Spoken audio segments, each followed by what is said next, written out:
A city's greatest secret often flowed directly beneath its streets.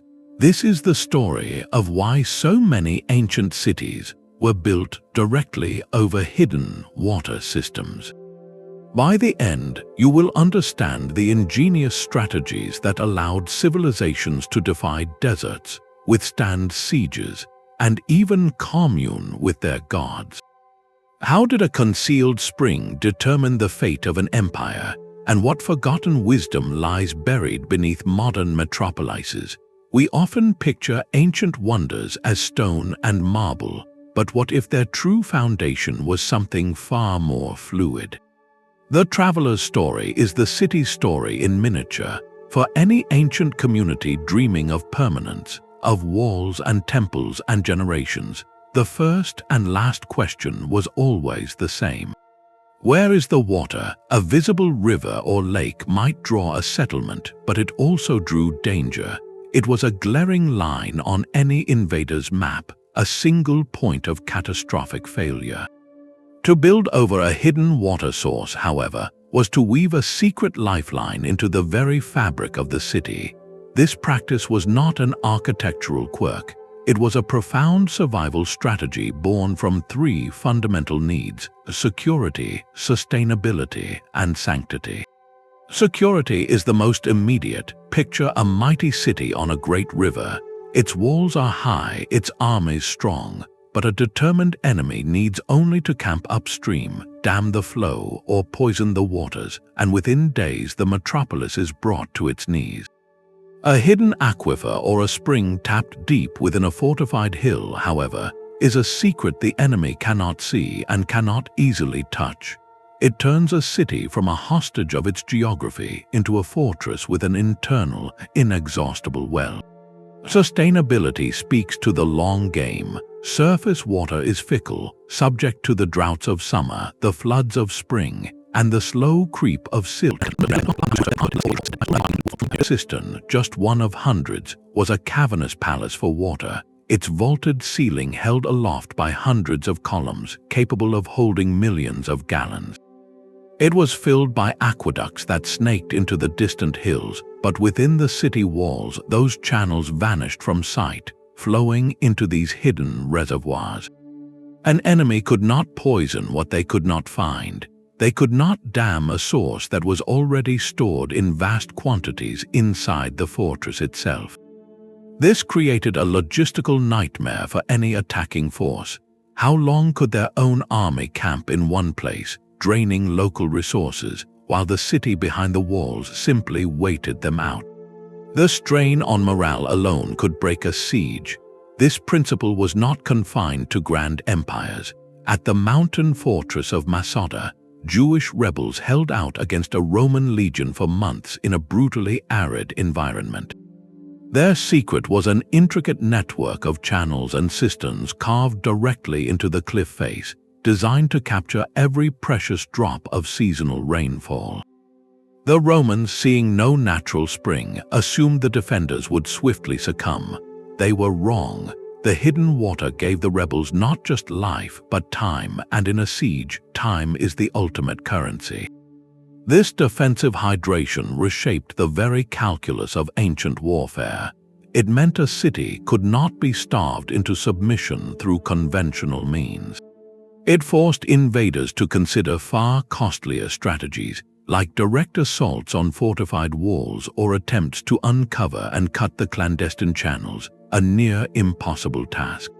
How many battles were never fought? How many empires never expanded because they looked upon a city and could not answer the simple, terrifying question, where do they get their water? This mastery over the unseen flow provided more than just security against armies, however. It also offered a profound defense against a far less predictable adversary, the changing sky itself. A city's water supply could not be left to the mercy of the seasons. While hidden springs provided security against human enemies, they offered an even greater defense against a relentless, impersonal foe, the climate itself. This is the second strategic reason ancient cities built over concealed water, to achieve climate resilience and mitigate the devastating impact of drought. When the rains failed and the surface world baked under a copper sky, the world below remained cool, dark, and most importantly, wet. A deep aquifer or a spring-fed tunnel was a bank account of freshwater, insulated from the sun's withdrawals, allowing a civilization to survive what would otherwise be a death sentence. The mastery of this concept is perfectly embodied by the Persian Qanat. This was not merely a well, it was a slow-moving river engineered to run underground. Skilled surveyors would locate a water-bearing layer in the foothills of mountains, then dig a mother well. From there, they would tunnel a gently sloping channel, sometimes for dozens of miles, bringing that life-giving water by gravity alone to the arid plains below. Along its entire length, vertical access shafts were dug for construction and maintenance, dotting the desert like a line of mysterious craters. This was hydrological genius. Because the water flowed in a sealed tunnel, it was protected from the crippling evaporation that would claim an open canal in the desert heat. It was a consistent, year-round supply, a hidden vein that turned parched land into fertile fields and allowed magnificent cities like Persepolis to rise in places that seemed to defy the very possibility of urban life. Beyond simple supply, these hidden systems actively shaped the environment of the cities they served. In the scorching heat of the Middle East, the cool, moist air rising from a Qanat's mouth or from a vast underground cistern could create a localized microclimate. Gardens could flourish, the air in public squares felt more breathable, and the temperature within stone buildings adjacent to these water sources could be noticeably cooler. It was ancient climate control, using the Earth's own stable temperature and the physics of evaporative cooling to make dense urban living not just possible but comfortable. Locating and managing these hidden reserves required deep, specialized knowledge passed down through generations. It was a science of reading the land, understanding subtle geological clues, and knowing where the Earth secretly held its treasure. This gave rise to a unique social class, the water managers and tunnel diggers, whose expertise was as vital to the city's survival as its soldiers or its rulers. Their work was dangerous and revered, for they maintained the invisible lifeline. We see a different but equally brilliant adaptation in the rock-cut city of Petra. In that desert canyon, the Nabateans faced not a lack of water, but its violent, unpredictable arrival in sudden flash floods. Their solution was to master the torrent. They carved channels and dams to capture every drop of these destructive floods, funneling the water into a hidden, sealed conduit system that ran beneath the city streets, filling vast cisterns that would sustain them through the long dry periods. They turned a climatic threat into their greatest asset. This profound relationship with a hidden, reliable source did more than just fill cups and irrigate crops. It seeped into the cultural and spiritual identity of a place.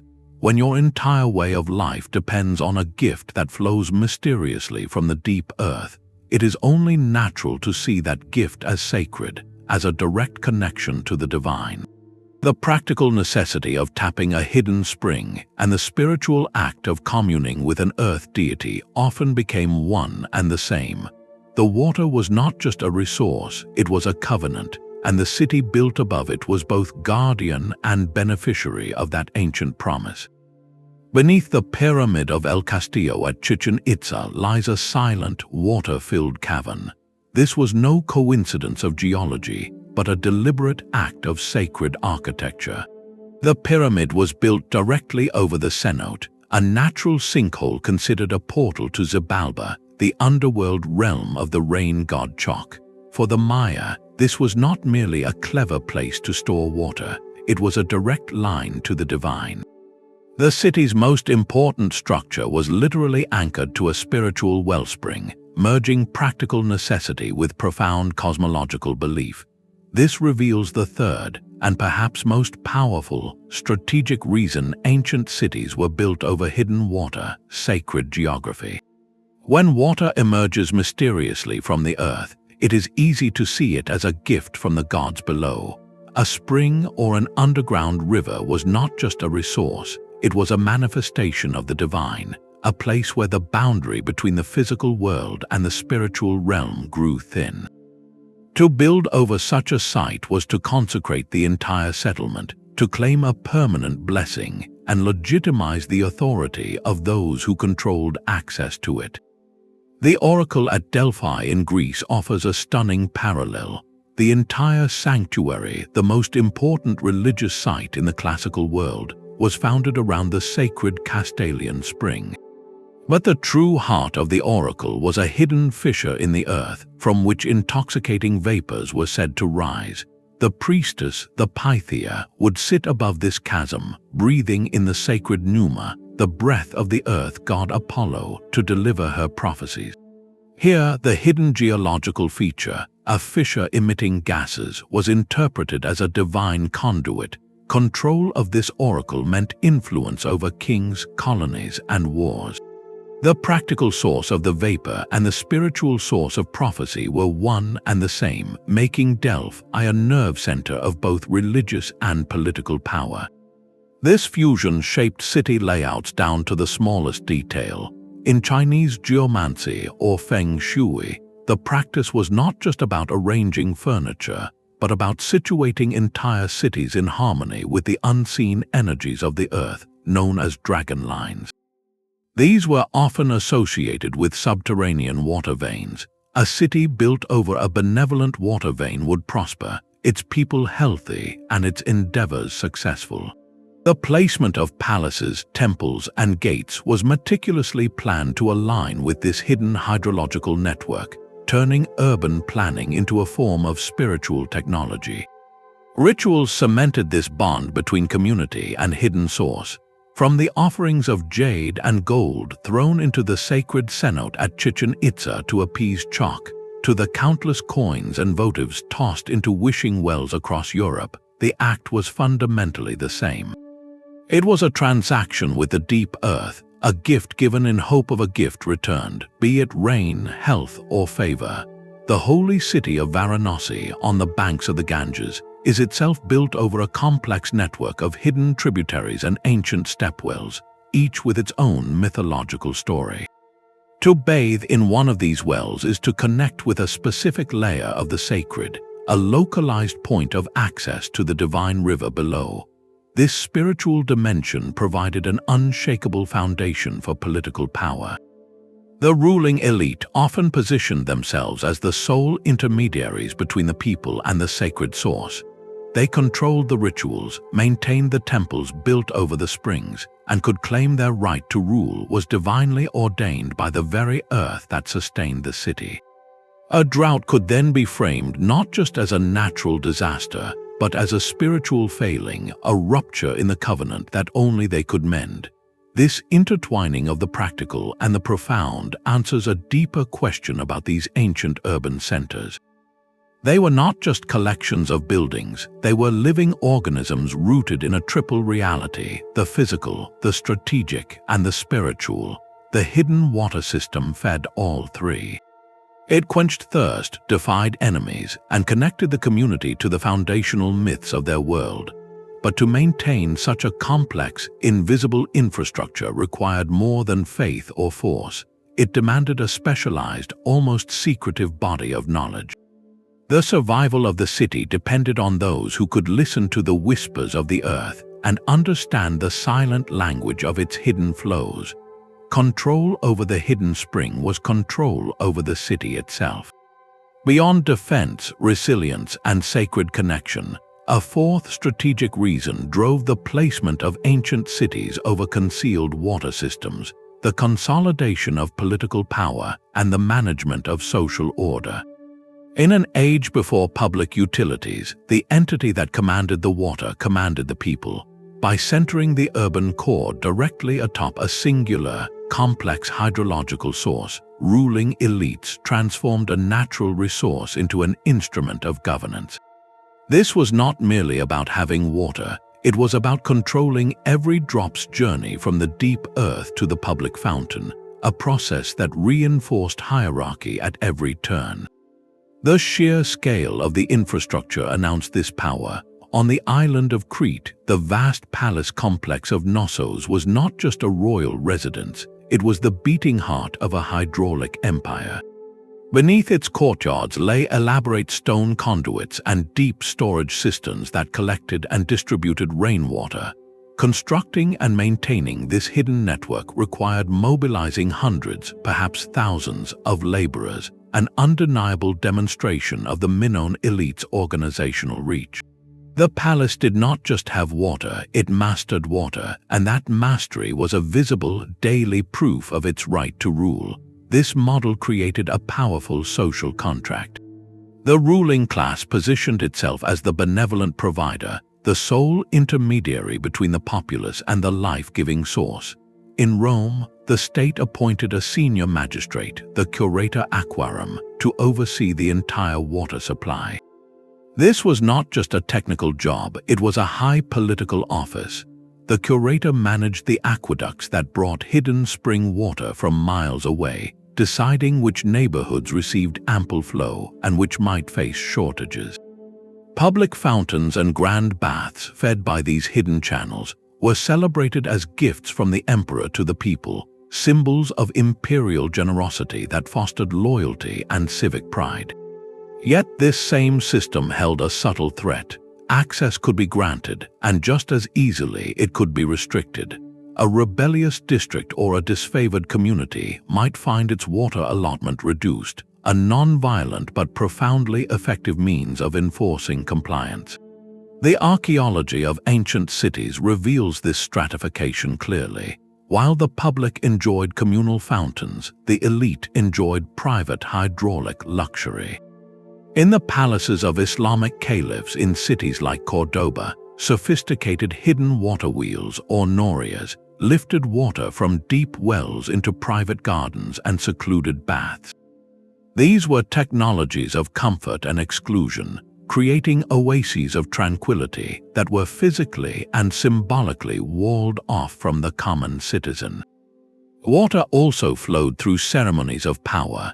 The elaborate fountains in a Roman forum, turned on for a triumphal procession, or the artificial streams in a Persian paradise garden, were displays of a ruler's ability to defy nature itself, to make water appear and dance at his command. This concentration of hydraulic power created a paradox. It provided remarkable stability, enabling the growth of dense, complex societies by ensuring a predictable water supply for all. It gave the state a powerful tool for social cohesion and labor mobilization, but it also created a single point of political failure. If the ruling class was perceived as mismanaging the water, hoarding it, or failing to maintain the hidden infrastructure, the resulting crisis could shatter their legitimacy overnight. Droughts could spark unrest, and the collapse of a vital aqueduct could bring down an administration. The astonishing engineering that made these hidden systems possible, from the gravity-fed Qanats to the vaulted cisterns, was therefore never just a technical achievement. It was the physical manifestation of a social order, a stone and water testament to who held power and how they chose to wield it. This intricate dance between engineering and authority raises a final, compelling question. How did these ancient, hidden networks ultimately meet their end, and what silent traces of them still shape the cities we walk through today? The silent labyrinth beneath a city's streets was its most vital organ, and keeping it alive required a kind of pre-scientific genius. Long before modern geology, ancient engineers had to become masters of the unseen. They would begin by listening to the land, searching for the subtle signs of hidden water, a line of greener vegetation in a dry valley, a certain dampness in the soil, or even the behavior of insects. Once a potential source was identified, the real work began, a monumental feat of tracing an invisible river. Surveyors using simple sighting rods and water levels would plot a gentle, consistent downward slope over miles of often treacherous terrain. This precise gradient was everything too steep and the water would rush through, eroding the channel walls, too shallow and it would stagnate, becoming a breeding ground for illness. They were calculating the perfect pace for a liquid journey they could not see, guided only by geometry and accumulated experience. To tap into these hidden veins, a suite of ingenious technologies was developed. In the arid landscapes of Egypt and Mesopotamia, the shaduf, a simple counterweighted lever, allowed a single worker to lift water from deep wells and pour it into irrigation channels with rhythmic, ceaseless efficiency. For larger-scale access, the tunnel was king. The Persian Qanat, known as a Kharez in Central Asia, represents the pinnacle of this approach. Teams of diggers, known as muqanis, would begin by sinking a mother well deep into the water table at the base of a mountain. From there, they would dig a horizontal tunnel back toward their settlement, all while maintaining that crucial gentle slope. Every 100 feet or so, they would dig a vertical shaft to the surface to remove debris and provide ventilation. Seen from above, these shafts appear as a line of craters marching across the desert, the only visible sign of the secret river flowing below. The Romans, famed for their majestic arched aqueducts, actually preferred to keep water hidden whenever possible. Their aqua systems often began at a springhead, carefully captured and enclosed. The water was then channeled into long subterranean conduits, bored through hills and buried in trenches. This kept the water clean, cool, and secure from sabotage. The engineering was meticulous. They developed a special waterproof cement called opus signinum, a mix of lime and crushed pottery that sealed their channels. Inside tunnels, they built sediment traps to catch impurities and access points at regular intervals for the crews who maintained the flow. This hidden network was a triumph of materials and mathematics, a testament to an empirical understanding of physics and hydrology. These solutions blossomed into stunning regional variations. In the Indian subcontinent, stepwells or baolis transformed the simple act of water collection into sublime architecture. Carved deep into the earth, these were inverted temples with symmetrical staircases descending past ornate columns and sculpted galleries to a dark, cool reservoir at the bottom. They were communal gathering places, sacred sites, and climate-controlled refuges from the heat, all centered on accessing the hidden water table. In the Turpan Basin of China, the Kharez system allowed oasis cities to flourish in one of the driest places on Earth, a network of thousands of miles of underground channels silently sustaining life. Recent archaeological work at the ancient caravan city of Palmyra has revealed a vast, previously unknown labyrinth of underground channels, a hidden vascular system that allowed that desert metropolis to thrive. The true testament to this ancient engineering is not just its complexity, but its endurance. Some Qanats in Iran have been flowing continuously for over 3,000 years. These were not quick fixes, they were civilizations building for the forever future. This hidden infrastructure did far more than just prevent thirst. It fundamentally shaped public health and the rhythm of daily life. A reliable, clean water source meant less reliance on contaminated surface supplies, directly reducing the spread of waterborne ailments. It allowed for sanitation, for baths, and for the flushing of streets. The public fountain, fed by these hidden arteries, became the social heart of a neighborhood, a place for news, for gossip, for community. The engineering marvel was never an end in itself. It was the quiet, constant pulse that made urban civilization possible. Yet for all their sophistication, these hidden networks carried within them a seed of vulnerability, a reliance on a delicate balance of knowledge, maintenance, and social order that could not last forever. A city's health was measured not in its monuments, but in the clarity of its water. The strategic choice to build over hidden springs and aquifers delivered an unexpected yet monumental benefit, a profound transformation in public health and urban sanitation. While open rivers and canals were convenient, they were also tragically vulnerable, serving as open sewers for human waste, repositories for industrial refuse, and watering holes for livestock. The resulting contamination was a silent, slow-moving catastrophe, breeding illness that could decimate a population. A protected groundwater source, emerging from deep within the earth and filtered through layers of sand and stone, offered a naturally purified alternative.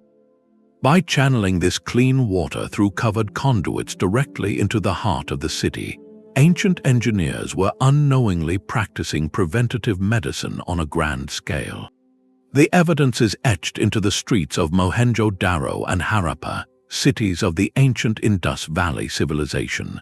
Here, over 4,000 years ago, individual homes drew water from deep, brick-lined wells, tapping into a clean groundwater table. This water was then used and channeled away through an intricate, covered network of drains that ran beneath the streets, separating waste from the drinking supply with remarkable foresight.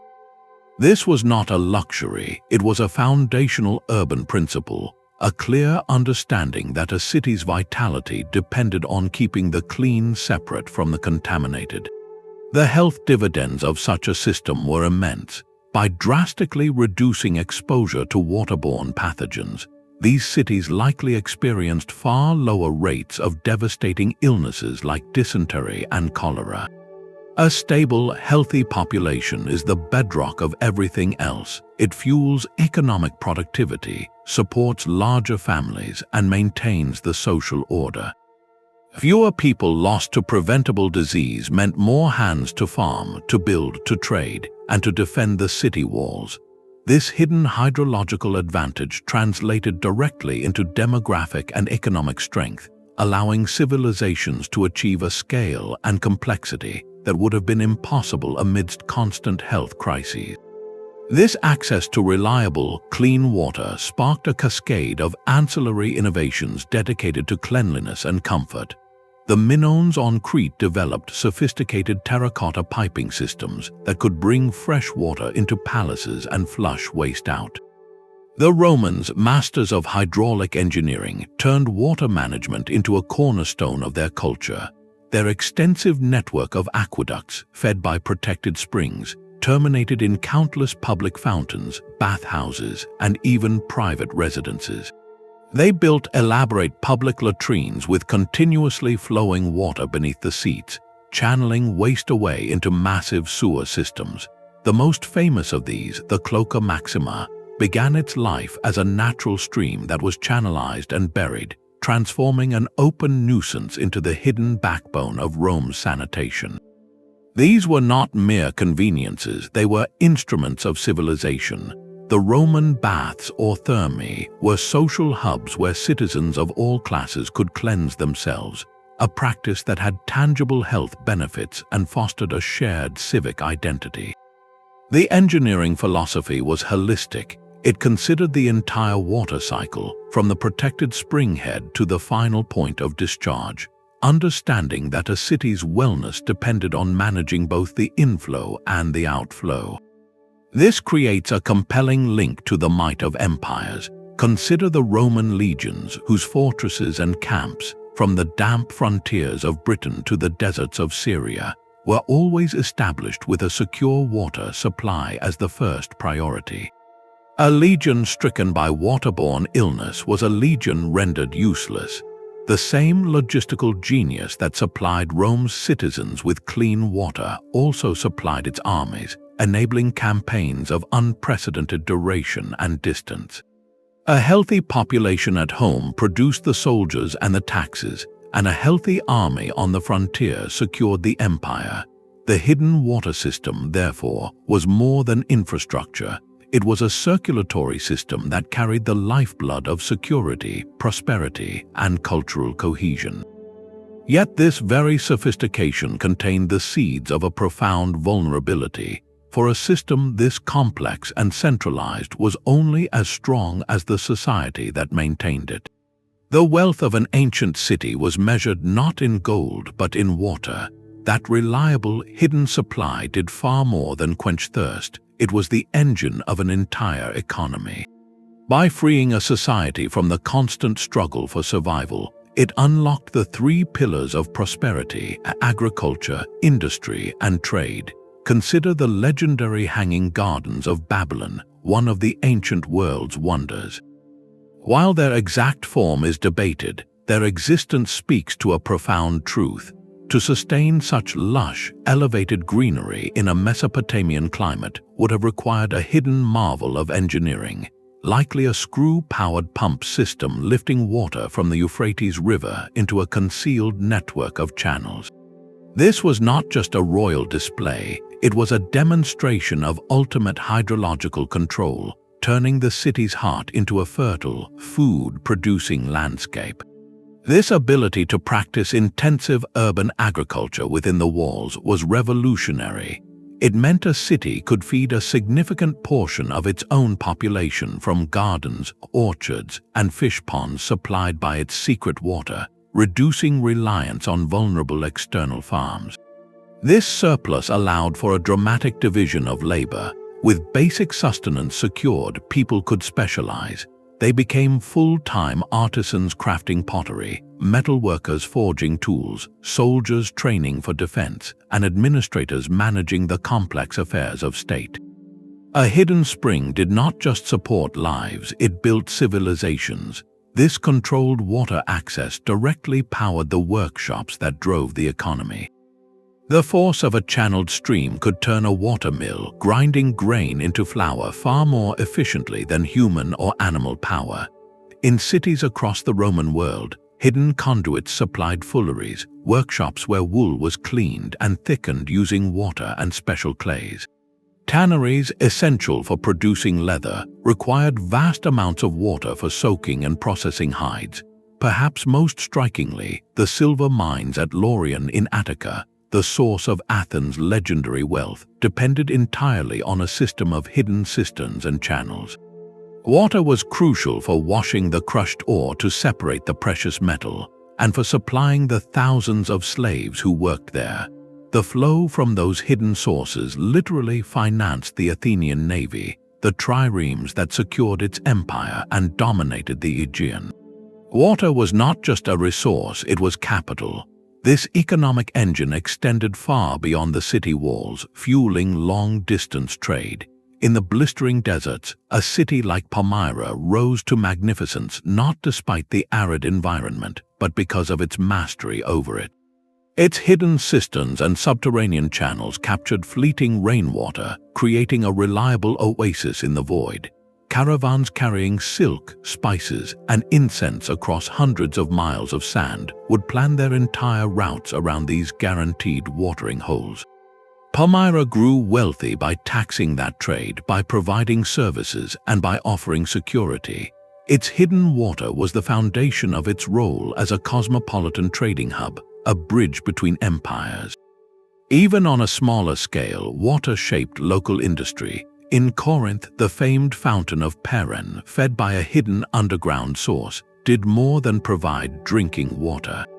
Its overflow was channeled directly into the city's potter's quarter, supplying the constant needs of the workshops that produced Corinthian pottery, a celebrated export across the Mediterranean. The hidden hydrological network was, in effect, the first industrial pipeline. This concentration of wealth and production inevitably led to the question of control. Who decided which fields received irrigation, which workshop had priority for the mill stream, which merchant caravan could access the oasis wells first? The management of this precious resource required a sophisticated legal framework, often one of the earliest and most complex sets of laws in a society. These codes dictated water rights, settled disputes between neighbors, and established penalties for tampering with or polluting the shared supply. Yet these laws could also codify profound inequality, ensuring that the elite, whose estates were often closest to the source, received the lion's share, while downstream users made do with what remained. The hidden water system, therefore, was not just an economic engine, but a mirror of the society's very structure, reflecting both its innovative spirit and its entrenched hierarchies. This delicate balance between creating abundance and managing its distribution was the daily work of civilization, a work that could continue for centuries. But what happens when the knowledge to maintain the system fades, or the social order that upholds it begins to crumble? The law of the hidden flow was written not just in stone, but in the daily rhythm of the city. As we have seen, a complex shared water system was the ultimate public good, but it was also the ultimate source of potential conflict. Who had the right to the first water from a spring? Who was responsible when a neighbor's careless digging collapsed a tunnel? The very act of sharing this invisible resource forced societies to invent some of humanity's earliest and most sophisticated legal codes, transforming water management from an engineering task into a profound exercise in social organization. The famous Code of Hammurabi, etched in stone over 3,700 years ago, dedicates specific clauses to water. One law states that if a man is too careless to reinforce the bank of his irrigation canal and it breaks and floods his neighbor's field, he must repay the lost grain. This is not a law about violence or theft, but about shared infrastructure and communal responsibility. It implies a landscape of managed channels, of defined property lines, and of a legal system sophisticated enough to adjudicate the complex domino effects of a single person's negligence.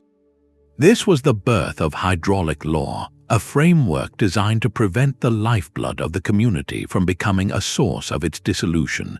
To enforce these rules, specialized roles emerged. In Rome, the aediles were magistrates whose duties included overseeing the city's water supply, its aqueducts, and its public baths. They were, in effect, the world's first public works commissioners, and their role was deeply political. Ensuring a fair and clean water flow was a direct path to popular favor. Similarly, in many cultures, water judges or guardians were appointed to settle disputes. Their authority derived from a deep understanding of both local custom and the physical network itself. Their rulings were about more than water. They were about maintaining the fragile peace of a densely packed urban community. The system's maintenance relied on another universal principle, the corvée, or communal labor obligation. Every household might be required to contribute a certain number of days each year to dredging silt from a cistern, clearing debris from a Qanat tunnel, or repairing a canal bank. This was not merely free labor, it was a civic sacrament, a direct investment by every family in the health of the whole. To neglect your duty was to endanger your neighbors, a social transgression as serious as any legal crime. These agreements could be astonishingly detailed. In the deserts surrounding Petra, archaeologists have found intricate water-sharing agreements carved directly into the cliff faces. These inscriptions dictated precise schedules, allocating specific hours or days when different clans or neighborhoods could divert water from a main channel to their own fields. They are legal documents etched by necessity into the landscape itself, a permanent record of a covenant that meant the difference between harvest and hunger. Conflict was inevitable, and mechanisms for resolution became vital. Disputes between upstream and downstream users, or between city-states over a shared aquifer, could spark tensions that lasted for generations.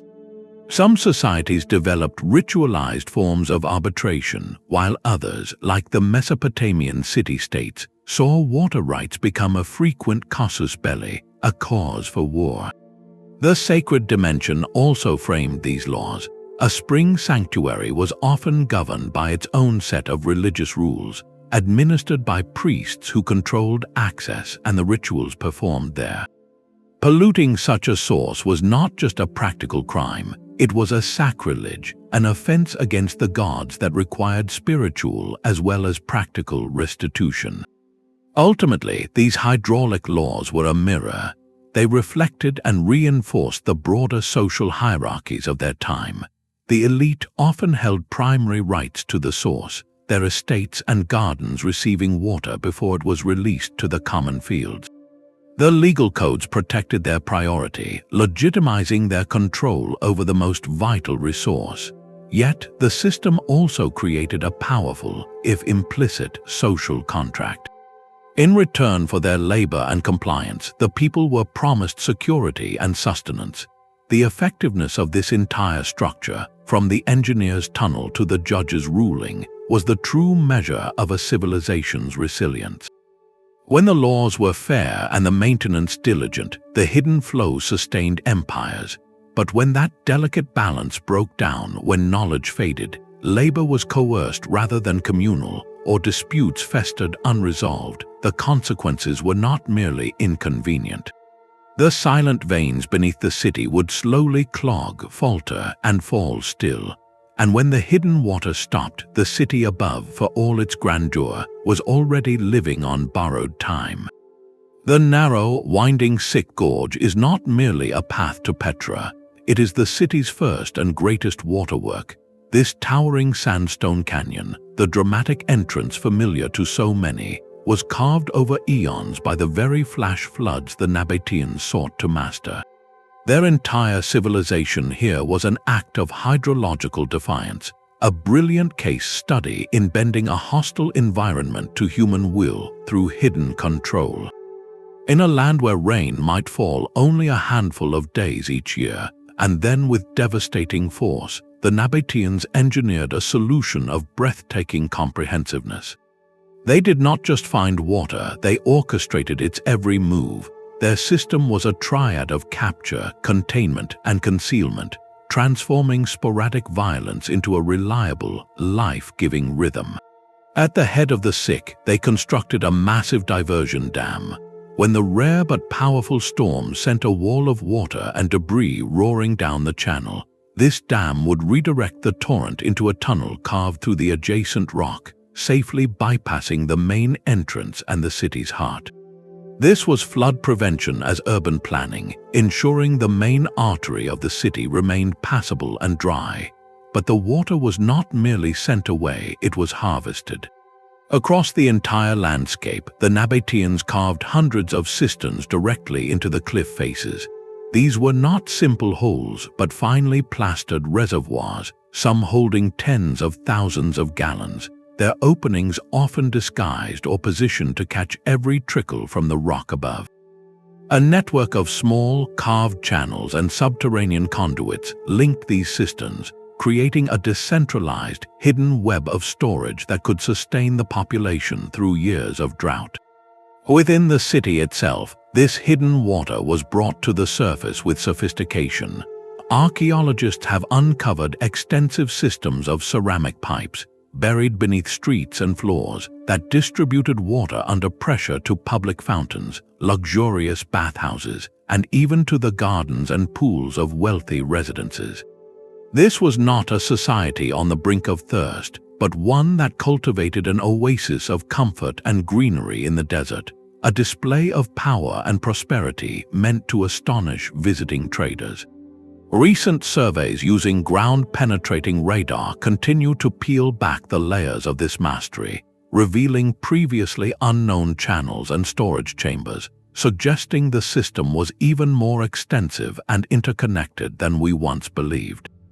This technology allows us to see the city's true skeleton, the hidden vascular system that made the stone monuments possible. Perhaps the most poetic expression of this water culture is the famous Treasury, Al-Qasneh. While its facade is a monument to royal power and artistry, scholars now believe it also functioned as a monumental fountain. Evidence points to a hidden spring or cistern above the structure, with channels designed to send water cascading down its ornate facade during special ceremonies. The Treasury was not just a static tomb or temple, but a living, flowing spectacle, a direct and dramatic display of the Nabateans' command over the desert's most precious resource. This mastery built their wealth, enabling Petra to support a population of perhaps 20,000, and to become the indispensable hub for the lucrative incense trade, taxing the caravans that relied on its guaranteed water. Yet Petra's story holds a sobering lesson about the fragility of such engineered environments. The city's decline was multi-causal, linked to shifts in trade routes that bypassed it, but also, critically, to the degradation of its water system. Earthquakes, which are common in the region, could have shattered the delicate conduits and cisterns. More insidiously, a prolonged period of social instability or a loss of the specialized knowledge needed to maintain the network could have led to its gradual failure. When the hidden water stops, the social contract built upon it dissolves. Petra stands as a powerful testament to human ingenuity, but also as a reminder that the most brilliant systems are sustained not just by stone, but by the continuous will and wisdom of a community. From the engineered canyons of a desert kingdom, we find a parallel mastery in a landscape that seems its opposite, the vast, lake-filled basin of Mexico. The shimmering lake was not an obstacle for the Aztecs, it was their canvas. In the high basin of modern Mexico City, the island city of Tenochtitlan presented a puzzle opposite to Petra's, an abundance of water, but water that was largely undrinkable. The surrounding lake was a mix of fresh and brackish, its levels prone to dangerous flooding. The Aztec solution was not to hide their water source, but to master its every facet with breathtaking ambition, creating a visible yet meticulously managed system that rivaled any hidden network in its complexity. They built their imperial capital directly over a lake system fed by springs, and then set about rewriting its hydrology. The foundation of their food supply was the Chinampa, often called a floating garden, though it was anything but. These were artificial islands constructed by weaving together reeds and stakes, then piling rich lakebed mud and vegetation onto the mat. Anchored to the lake floor by willow trees whose roots would grow through the structure, these fertile plots never floated away. They were permanent, incredibly productive extensions of arable land. Canals between each Chinampa allowed for canoe transport and, crucially, for the water itself to percolate through the porous sides, keeping the roots constantly irrigated. This was agriculture fully integrated into the aquatic environment, a symbiotic relationship that fed a metropolis of perhaps 200,000 people. But while the lake could grow food, it could not safely quench thirst. For that, the Aztecs turned to the hidden springs bubbling up at the lake's edges, most famously at the forested hill of Chapultepec. They engineered a dual aqueduct made of hollowed logs and mortar to carry this fresh spring water across the lakebed to the heart of the island city. This was a lifeline of brilliant clarity, a dedicated channel for clean consumption kept entirely separate from the utilitarian and brackish lake waters. The Spanish conquistador Bernal Díaz del Castillo, seeing it for the first time, wrote with awe of the great towers full of idols and the fine water that supplied the city, a testament to its sophistication even to an invading eye. Managing the lake itself required even grander interventions. The great Dyke of Nezahualcóyotl, a massive earthwork and stone construction spanning miles, was a feat of civil engineering. Its primary purpose was to separate the fresh waters of the northern lake from the brackish waters of the southern lake, protecting the Chinampa zones and the city's freshwater inlets from salt contamination. It also served as a crucial flood control mechanism, a bulwark against the seasonal rains that threatened to inundate the entire basin. This was environmental engineering on a colossal scale, a deliberate reshaping of an ecosystem to serve urban needs. The spring at Chapultepec held deep symbolic power beyond its practical use. It was a sacred site, a place of origin and royal legitimacy, with the towering ahuhuat trees and the flowing water connecting the Aztec rulers to Toltec ancestry and to the divine. Controlling this spring was both a practical necessity and a spiritual mandate, reinforcing the ruler's role as the intermediary who sustained the people. This visible yet managed system presented unique vulnerabilities, however. Unlike a hidden Qanat tunneled deep in a desert, the Aztec infrastructure was largely exposed. Their aqueducts, dikes, and canals were magnificent, but they were also targets. During the Spanish siege of Tenochtitlan, one of the pivotal strategic acts was the destruction of the Chapultepec Aqueduct. Cutting this visible lifeline forced the defending Aztecs to rely on contaminated lake water, leading to severe hardship and illness that critically weakened their resistance. The system's brilliance was also its Achilles heel, its reliance on massive, surface-level works that could be breached by a determined enemy. The comparison to fully hidden systems is revealing. A city like Petra or Constantinople relied on secrecy and insulation, its water protected within rock or beneath streets. Tenochtitlan relied on open, managed complexity, a visible web of canals and dikes that required constant, vigilant maintenance by a highly organized state. Both approaches achieved the same end, a stable, thriving urban center in a challenging environment, but they embodied different philosophies of control, one based on concealment, the other on majestic, public mastery. The Conquest-era destruction foreshadowed a longer tragedy. The Spanish, failing to understand or maintain the delicate balance of dikes and causeways, began a process of draining the lakes that would lead to catastrophic flooding and water scarcity problems for Mexico City that persist to this day. The Aztec model shows that building over water does not always mean hiding it. Sometimes it means conducting it like a grand, visible symphony. But when the conductor falls, the music stops and the instruments themselves can be shattered. This pattern of rise, mastery, and eventual vulnerability is a recurring theme, one that begs a final, broader question. Why did so many of these brilliant, life-sustaining systems ultimately fall silent? Deep beneath the streets of Constantinople, a forest of marble columns rises from still, black water. This is the Basilica Cistern, a sunken palace built not for people, but for the lifeblood of an empire. Fed by aqueducts stretching 19 kilometers to forest springs in the Thracian countryside, this cavernous reservoir could hold 80,000 cubic meters of freshwater, a hidden ocean sealed beneath the very floor of the Byzantine emperor's palace. Its existence represents the ultimate evolution of the defensive water strategy, the full realization of turning a city into a self-hydrating fortress. The engineering was as practical as it was monumental. The vast chamber was built with fireproof brick and sealed with a special waterproof mortar, creating a permanent, cool vault.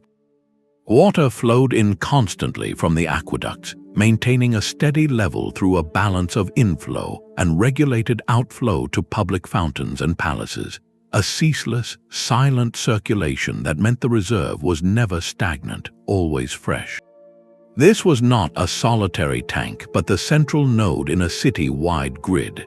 Hundreds of smaller cisterns, public and private, were scattered throughout Constantinople, creating a distributed, resilient network. If one section of the aqueduct was damaged, neighborhoods could draw on their local reserves. If the city was sealed tight during a siege, the collective capacity could sustain the massive population for months. This hydrological redundancy made the city almost unconquerable by thirst. The psychological impact of this hidden abundance cannot be overstated. For the citizens, knowing such a reserve existed beneath their feet was a profound source of security and civic pride. It was a shared secret, a collective asset that reinforced their identity as residents of the world's most enduring city. For invading armies, it was a source of deep frustration and myth. How could a city cut off from the land still have flowing fountains and green gardens? Rumors of secret springs and magical stores only amplified Constantinople's aura of divine protection. Even the cistern's decoration whispered of this protective power. Among its hundreds of columns, 2 stand on bases crafted from recycled stone blocks, each carved with the inverted or sideways head of Medusa. Placed there by the builders, these ancient pagan symbols, believed to turn enemies to stone, were repurposed as talismanic guardians of the Christian city's most vital resource. The practical structure was thus armored with mythic power, blending engineering with spiritual defense. This hidden, defensive model stands in stark contrast to the water strategy of earlier Rome, where the goal was often magnificent display. The Nymphaeum Maximum in Rome was not a hidden cistern, but a monumental public fountain, a terminal display of aqueduct water that gushed and cascaded in a theatrical celebration of abundance. This was water as imperial propaganda, a visible, roaring testament to Rome's power to bend nature to its will and provide for its people. The shift from the Nymphaeum's roaring display to the Basilica Cistern's silent storage maps a broader historical evolution. As the stable, expansive peace of the early empire gave way to the perpetual siege mentality of the Byzantine era, water strategy evolved from public spectacle to concealed reserve. The geopolitical pressure mounted, and the megacity's survival came to depend not on showing its water, but on hiding it. Constantinople's mastery of this hidden grid is a key reason it withstood sieges for centuries, outlasting the Western Empire by 1,000 years. Its story shows that a city's true strength is not always in its towering walls, but in its buried depths. From this pinnacle of Byzantine engineering, we turn to a city whose own hidden water secrets are only now beginning to whisper to us from the earth. The work of a Mukani began not with a shovel, but with a patient study of the land. This specialized tunnel digger was the human key to the Persian Qanat, a technology so effective it became the hidden circulatory system of an empire. His task was to trace an invisible river. Starting at the base of a mountain, he would locate the water table by digging a deep mother well. From there, the true artistry began, as he and his team would dig a gently sloping tunnel backward toward the distant plains where water was needed.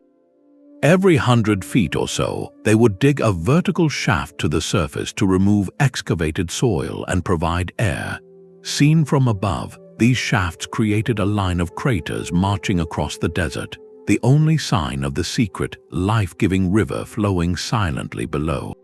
The genius of the design was in its simplicity and physics. By keeping the water enclosed in a dark, underground channel, the Qanat eliminated the devastating evaporation that would claim an open canal in the desert sun.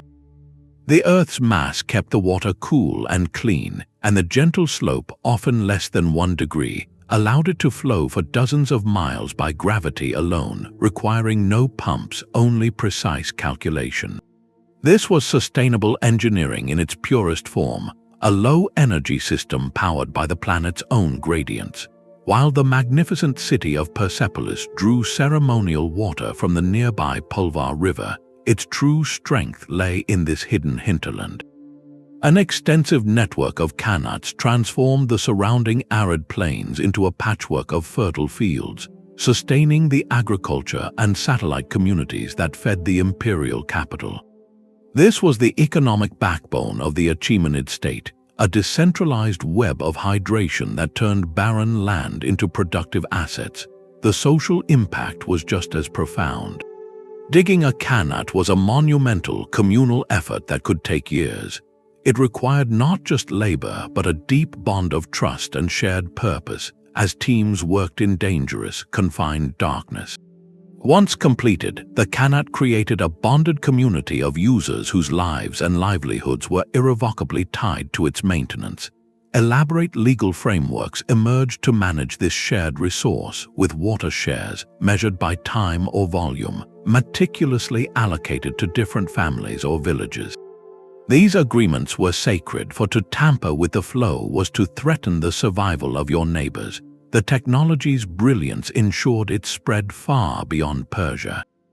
Traveling along the Silk Road, the concept of the Qanat, known as Kores in Central Asia and Fagara in North Africa, was adopted and adapted from Oman to Xinjiang. Remarkably, Spanish colonists even introduced the idea, now called a puquio, to the arid coasts of Peru.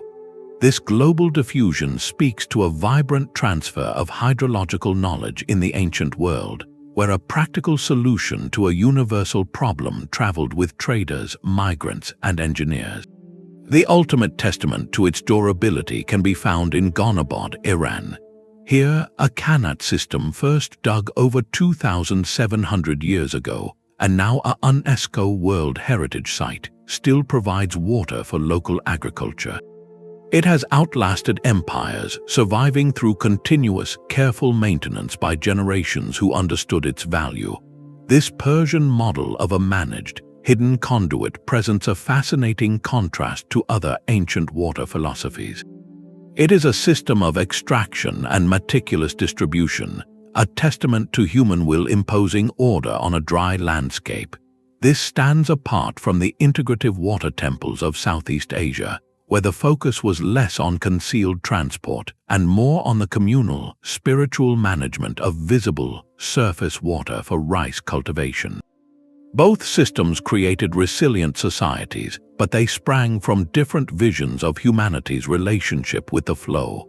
The Qanat reminds us that sometimes the most powerful innovation is the one you never see, a silent river in the dark that allows a civilization to bloom in the open sun. The terraced hills of Bali are a symphony in green, each level playing its part in a harmony that has lasted a millennium. Here, the mastery of water follows a different score, one written not by kings or emperors, but by a community of farmers guided by faith. This is the Subak system, a network of canals and weirs that transforms volcanic slopes into a breathtaking, productive landscape. While not a city built over a hidden spring, the Subak represents perhaps the most profound spiritual and communal model for managing a shared, life-giving resource, a system where water distribution is a sacred act. Its source is the crater lakes and springs of Bali's central volcanoes, considered the abode of gods. From these sacred origins, water is channeled through a democratic labyrinth, managed not by a centralized state, but by a federation of Hindu water temples. A temple, or Pura Ulan Suwi, is built at every major diversion point in the network. These are not just places of prayer, they are the operational and social heart of the system. It is here that the farmers who share a common water source gather to make decisions. They negotiate planting and irrigation schedules, settle disputes, and organize the maintenance of their shared canals, all within the context of religious rituals that honor Dewi Sri, the goddess of rice. This fusion of practical need and spiritual duty creates a powerful social glue. Compliance is not enforced by soldiers or edicts, but by a shared belief that fair play and ecological balance are divine mandates. The coordination reaches a breathtaking scale under the guidance of the Jirojidi, the high priest of the island's most important water temple, Pura Ulan Donu Bata. This figure does not command but facilitates, overseeing the coordination of entire watersheds to ensure water reaches communities dozens of kilometers apart in a timed, equitable rhythm. The system's genius is its deep ecological intelligence. For over 1,000 years, it has produced a sustainable, high-yield landscape without depleting the resource. Modern agroecological studies have revealed one of its secret strengths: sophisticated pest management.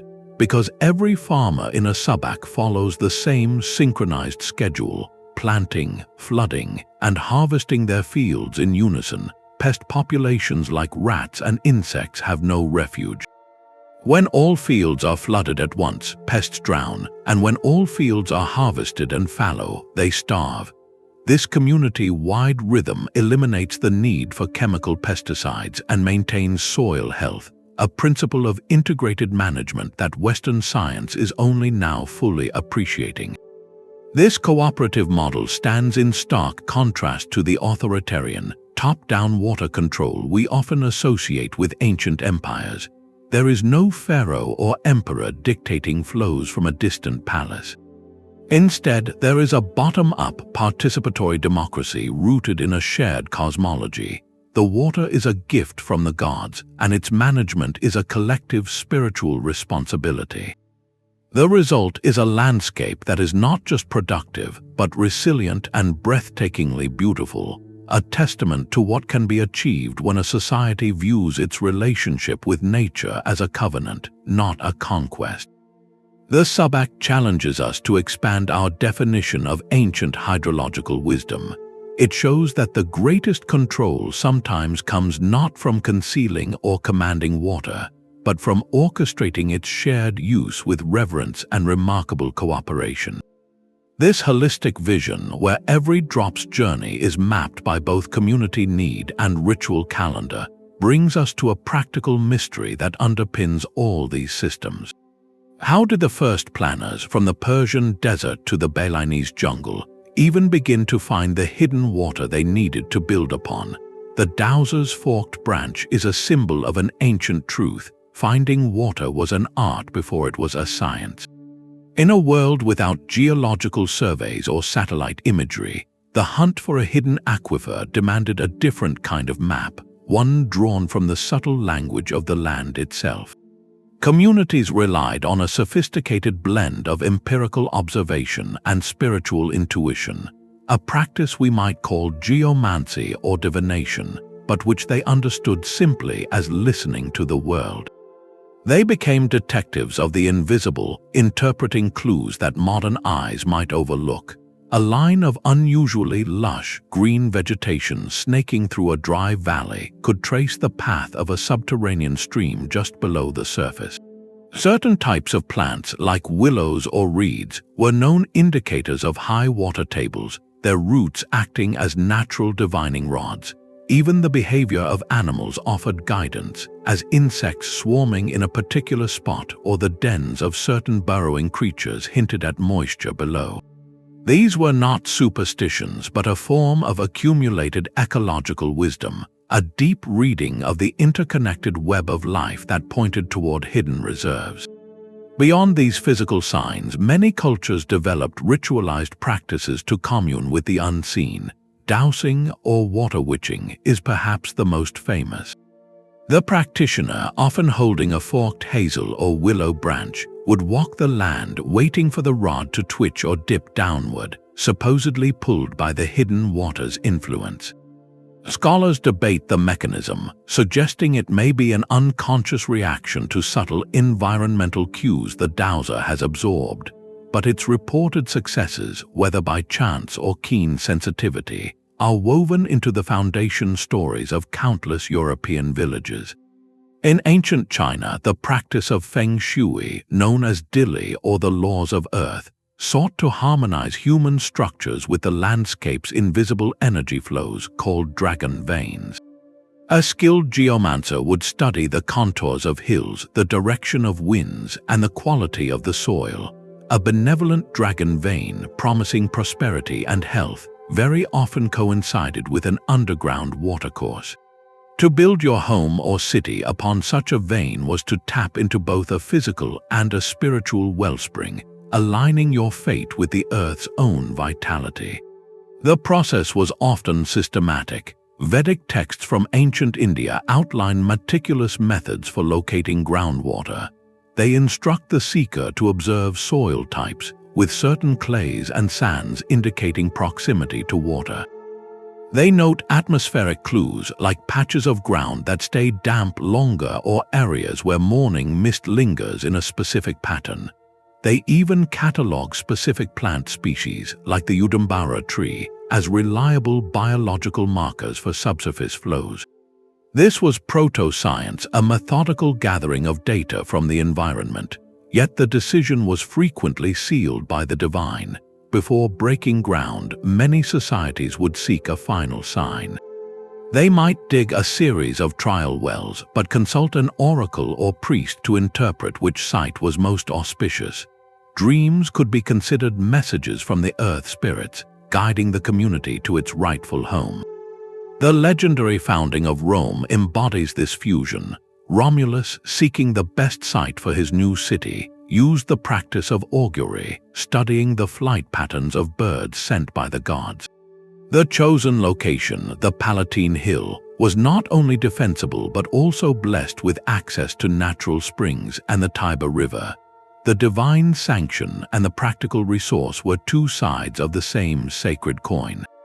This brings us to a compelling question. Were these cities built over hidden water by deliberate skill, or simply by fortunate accident?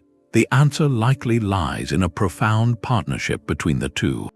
A dowser's rod might point to a spot where the vegetation was already subtly greener, where the air felt cooler, where the very earth seemed to whisper of its secret.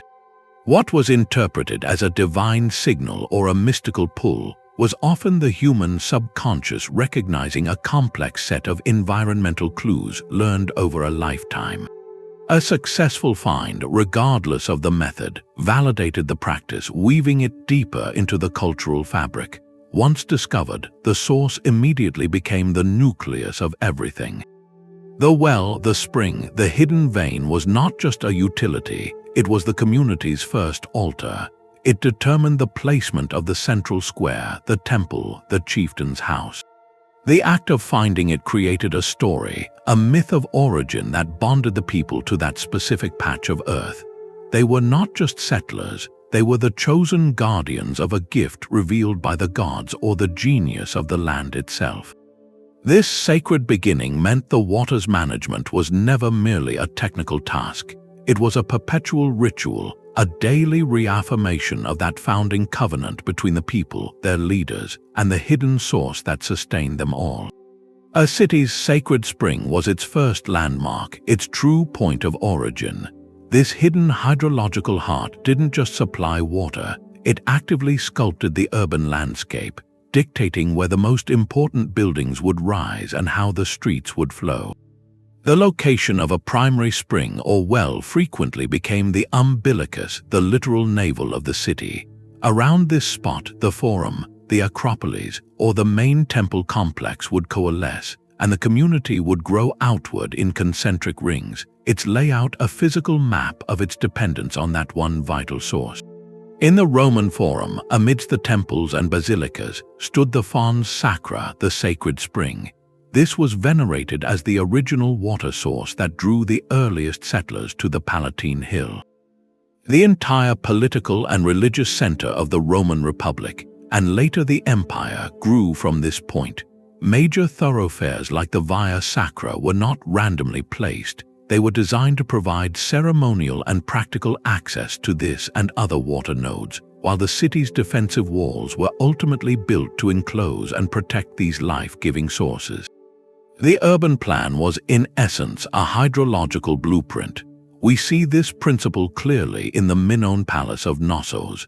The vast central court, the ceremonial and administrative heart of the complex, is situated directly adjacent to the area containing the deepest wells and the intake for its sophisticated pipeline system. This was not a coincidence. It placed the seat of power, the administrative control center, in direct physical proximity to the command center for water. Royal authority and resource management were architecturally fused, a daily reminder that control of the flow meant control of the kingdom. This central placement influenced every aspect of civic life. The public fountain fed by the hidden source became the social nucleus of a neighborhood, a place for gathering, news, and commerce. Major markets naturally sprouted along the routes that led to and from these water points. A city's civic identity was forged here in the shared experience of collecting water, of celebrating festivals at the spring, of understanding that the community's fortune was tied to this one spot. The source was both a practical utility and a living monument. The profound significance of this central point is echoed in foundation rituals across cultures. When establishing a new city, many societies performed a ceremonial act, often involving an offering deposited at the site of the primary spring or well.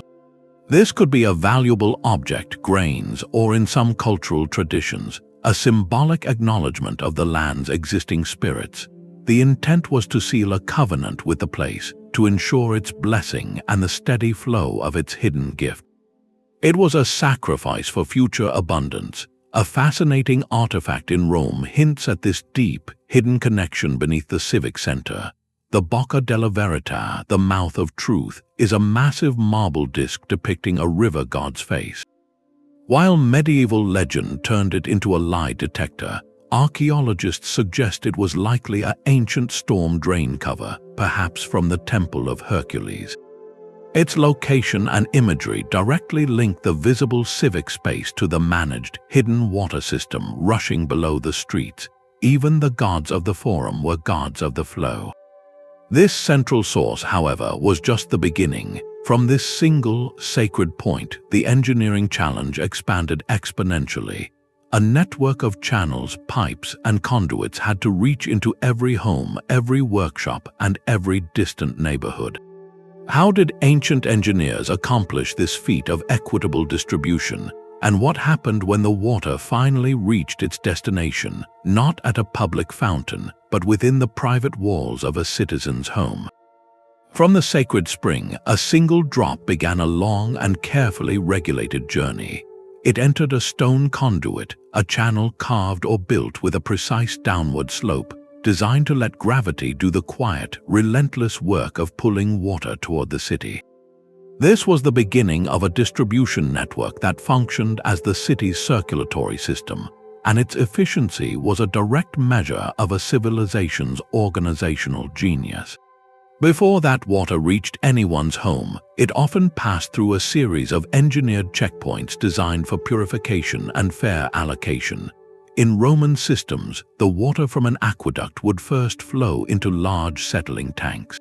Here, the currents slowed, allowing sand, silt, and other debris to sink to the bottom, a simple but effective first step toward clarity. From there, the cleaned water moved to a critical structure called a castellum divisoria, or a distribution castle. This was not a fortress, but a fortified junction box, often made of concrete and stone. Inside, the main flow was divided by basins and bronze or stone dividers into separate lead or ceramic pipes, each destined for a different district of the city. One pipe might lead to the public baths, another to a military barracks, a third to an industrial quarter, and several to neighborhood fountains. The size of each outlet pipe determined the volume of water allocated, a physical manifestation of the state's priorities. For the vast majority of city dwellers, the journey of that water drop ended not in a private home, but at a public fountain, a nymphaeum. These were often architectural marvels, adorned with statues and mosaics, where water cascaded into a large basin. The Persian fountain in Corinth, fed by a hidden spring, was a sprawling complex with multiple spouts and underground chambers, allowing many people to collect water at once. These fountains were the true social equalizers, guaranteeing that every citizen, regardless of wealth, had access to the life-giving public resource. They were hubs of daily life where news was exchanged and community ties were strengthened. For a privileged few, however, the water's journey continued. With special permission and the payment of a tax, a wealthy Roman could have a private pipe, a fistula, tapped directly from the main line. This was usually a pipe made of lead, a material the Romans knew was malleable and durable, though we now understand its dangers. The profession of the plumbarius, from which we get the word plumber, was essential. These skilled workers cast, soldered, and maintained these intricate networks, facing constant challenges of maintaining water pressure and preventing leaks in a system that relied entirely on gravity. The presence of a private tap was the ultimate symbol of status and influence. It meant convenience, certainly, but also a kind of hydraulic independence, a direct, personal link to the state's greatest gift. This highly centralized, state-controlled model stood in stark contrast to other ancient solutions. In the towering mud brick cities of ancient Yemen, like Shibam, there were no vast aqueducts. Instead, each multi-story home was designed to capture every precious drop of rainwater from its own roof, channeling it into a private cistern within the house. This created a decentralized, self-reliant network where each family managed its own supply, a system born from a different climate and a different social philosophy. The Roman approach aimed for equitable public access underpinned by regulated luxury for the elite, while the Yemeni model emphasized household autonomy. Both systems required incredible ingenuity, but they answered the same fundamental question in different ways. How do you share a hidden treasure when it finally reaches the people? Yet for a city to thrive, managing the water's arrival was only half the story. An equally sophisticated and often more grim network had to carry it all away. The life of a city depended as much on what it let go as on what it held close. For every hidden spring and secret cistern, there existed a complementary hidden system, a shadow network dedicated to water's essential exit. A metropolis built over abundant water sources still faced the relentless challenge of rainfall, runoff, and wastewater. Without a way to manage this surplus, the very gift that sustained life could turn streets into swamps, undermine foundations, and breed devastating illness. Ancient engineers understood this hydraulic balance intimately, designing elaborate, often invisible, drainage systems that worked in silent concert with their supply networks. The sophistication of this forgotten infrastructure is nowhere more apparent than in the Indus Valley cities of Mohenjo-Daro and Harappa. Beneath their orderly streets lay a grid of brick-lined drains covered with stone slabs to contain odor and debris. These channels sloped gently, using gravity to carry wastewater away from residential areas toward larger collection points or outlying fields. Remarkably, they included periodic sumps or settling tanks, where solid waste would collect for later removal, a rudimentary but effective form of sewage treatment that prevented blockages and protected downstream water quality. This was not a luxury add-on, it was a foundational principle of urban planning, demonstrating a clear understanding that a healthy city required managing the entire hydrological cycle. This philosophy of hidden drainage took many forms across the ancient world. In Italy, the Etruscans and later the Romans mastered the art of land reclamation using cuniculi.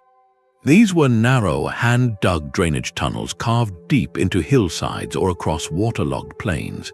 By intercepting groundwater or channeling surface runoff into these subterranean passages, they could literally dry out swampy land, transforming unhealthy marshes into fertile, habitable space. The most famous example of this transformative power is Rome's own Cloaca Maxima. Beginning as an open stream that drained the marshy valley between the city's hills, it was gradually enclosed and built over, evolving into a massive covered sewer. Its primary function was not to carry sewage in the modern sense, but to drain stormwater and groundwater from the low-lying Forum Romanum, that vital political and religious center.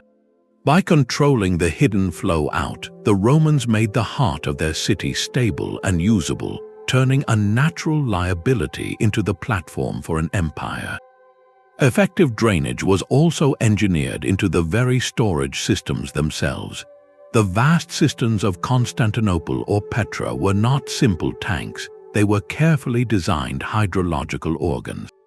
They incorporated sophisticated spillways and overflow channels. When a cistern reached capacity during a heavy rain, these hidden outlets would automatically divert excess water into secondary reservoirs or into the main drainage network, preventing catastrophic structural failure from overpressure. This ensured the cistern's integrity and managed stormwater at the same time. Even within private homes, this principle of managed exit was applied. On Crete, the Minoan palace of Knossos featured advanced sanitation, with terracotta pipes that could bring fresh water in, and in some quarters, a form of flush toilet that used poured water to carry waste into a connected drain. This attention to outflow protected the structural integrity of buildings in profound ways. Constant dampness is the enemy of stone and mortar. By channeling groundwater and rainwater away from foundations through hidden French drains or subfloor channels, ancient builders prevented the slow, destructive creep of moisture that leads to erosion, mold, and collapse. This is a key reason why so many ancient monuments, from Roman temples to Maya pyramids, have survived for millennia, their bones kept dry by forgotten hydraulic ingenuity.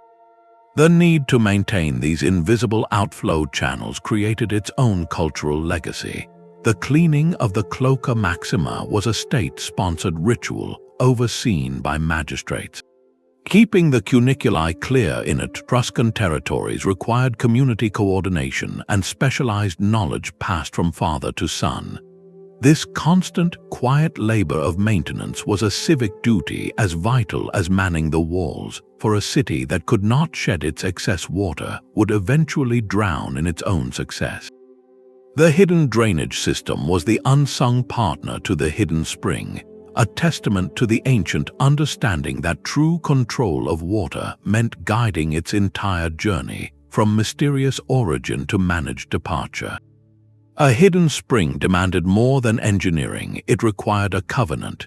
The intricate networks of tunnels and cisterns were not static monuments. They were living, breathing systems that could silt up, collapse, or fall silent without constant, devoted care. This maintenance was never merely a chore, it was a sacred duty woven into the cultural memory of the city through ritual, profession, and story. The survival of the hidden flow depended on a society remembering why it mattered, generation after generation. In Rome, the festival of the Fontinalia each October was a vivid example. Citizens would decorate wells and fountains with garlands, offering prayers and small gifts to the spirits, the noumena, believed to inhabit these sources. This was preventative spiritual maintenance, a communal act of gratitude and supplication to ensure the waters continued to run clear and abundant. It transformed a practical resource into a neighbor with a name, a being whose goodwill required acknowledgement. Alongside these public rituals existed the guarded knowledge of specialized guilds, the aquarii of Rome, the mucanis of Persia, the well-diggers of countless cultures. These were more than laborers. They were custodians of secrets, their techniques for surveying slopes, lining tunnels, and detecting hidden leaks passed from master to apprentice, often within families. This knowledge was a form of power, and its loss could doom a city as surely as an invading army. Their work was dangerous, conducted in dark, confined spaces, and it commanded deep respect. They were the surgeons of the city's hidden veins. Protection of these vital systems extended into the realm of magic and law. Inscriptions carved near fountainheads or on conduit covers served as powerful deterrents. A typical Roman curse might invoke the wrath of the gods or a heavy fine upon anyone who dared to pollute or steal the water. In Greco-Roman baths, plaques warned bathers not to steal the bronze fittings, with penalties payable to the temple of a god. This blended legal consequence with divine retribution, guarding the infrastructure through both civic and spiritual fear. The daily act of water collection, overwhelmingly the work of women and children, made them the system's frontline sensors. They were the first to notice a change in taste, a drop in flow, or a new murkiness in the well. Their practical knowledge of which spring ran sweetest in summer, which cistern was nearing empty, formed an oral map of the city's hydrological health. This intimate, daily relationship with the source often translated into cultural authority, with women serving as priestesses at sacred springs, mediating between the community and the divine spirit of the water. These spirits were everywhere in mythology, giving the water a personality and a story. In Greek and Roman belief, every spring had its nymph, a beautiful but potentially capricious guardian. In Hindu and Buddhist traditions, serpentine deities known as Nagas were lords of underground waters and rainfall. To pollute a spring was not just vandalism, it was an insult to a powerful supernatural entity. These stories provided a moral and ecological framework, teaching respect for the source through narrative. The legend of Tarpeia, the Roman maiden who betrayed the city for Sabine gold, is tellingly linked to a spring on the treacherous Capitoline hill. Her story, whether history or myth, intertwines betrayal with a specific water source, embedding a lesson about loyalty and the sacredness of the city's foundations into the very landscape. This dense web of ritual, profession, and myth did more than keep pipes clear, it kept the purpose alive. It ensured that the reason for the hidden system's security, sanctity, survival was never forgotten, even by those who never saw the tunnels. The annual cleaning of a cistern became a civic renewal. The well diggers sang a hymn to perseverance, the nymph's tale a reminder of nature's animated grace. This cultural memory is arguably why some Qanats have flowed for 3 millennia, maintained long after the empire that commissioned them faded into history. The people continued the work because the story of the water had become their story. Yet, for all this layered protection, even the most revered and robust system was not immortal. It faced threats that could unravel centuries of care in a single, catastrophic event. The covenant with a hidden spring could be broken by a whisper from the earth itself. A single, violent tremor deep underground, or a slow, silent shift in the climate, could sever the lifeline that had sustained a city for centuries. The collapse of a hidden water system was rarely a dramatic explosion, but more often a slow-motion unraveling, a creeping failure that left a metropolis first inconvenienced, then desperate, and finally silent. This hydraulic collapse took 2 primary forms: the sudden catastrophic break and the gradual, insidious decay, both capable of delivering a death sentence to urban life. Consider the great cities of Mesopotamia like or Uruk, whose prosperity was built on the irrigation of the Tigris and Euphrates floodplain. Over centuries of intensive agriculture, a quiet disaster accumulated. Irrigation water, constantly evaporating under the fierce sun, left behind concentrated salts in the soil. Gradually, the fertile land became a barren crust, crop yields plummeted, and the food base of the civilization crumbled. This was a failure of the visible canal network, but it was linked to a deeper hydrological imbalance, a testament to how even abundant surface water could be mismanaged into toxicity.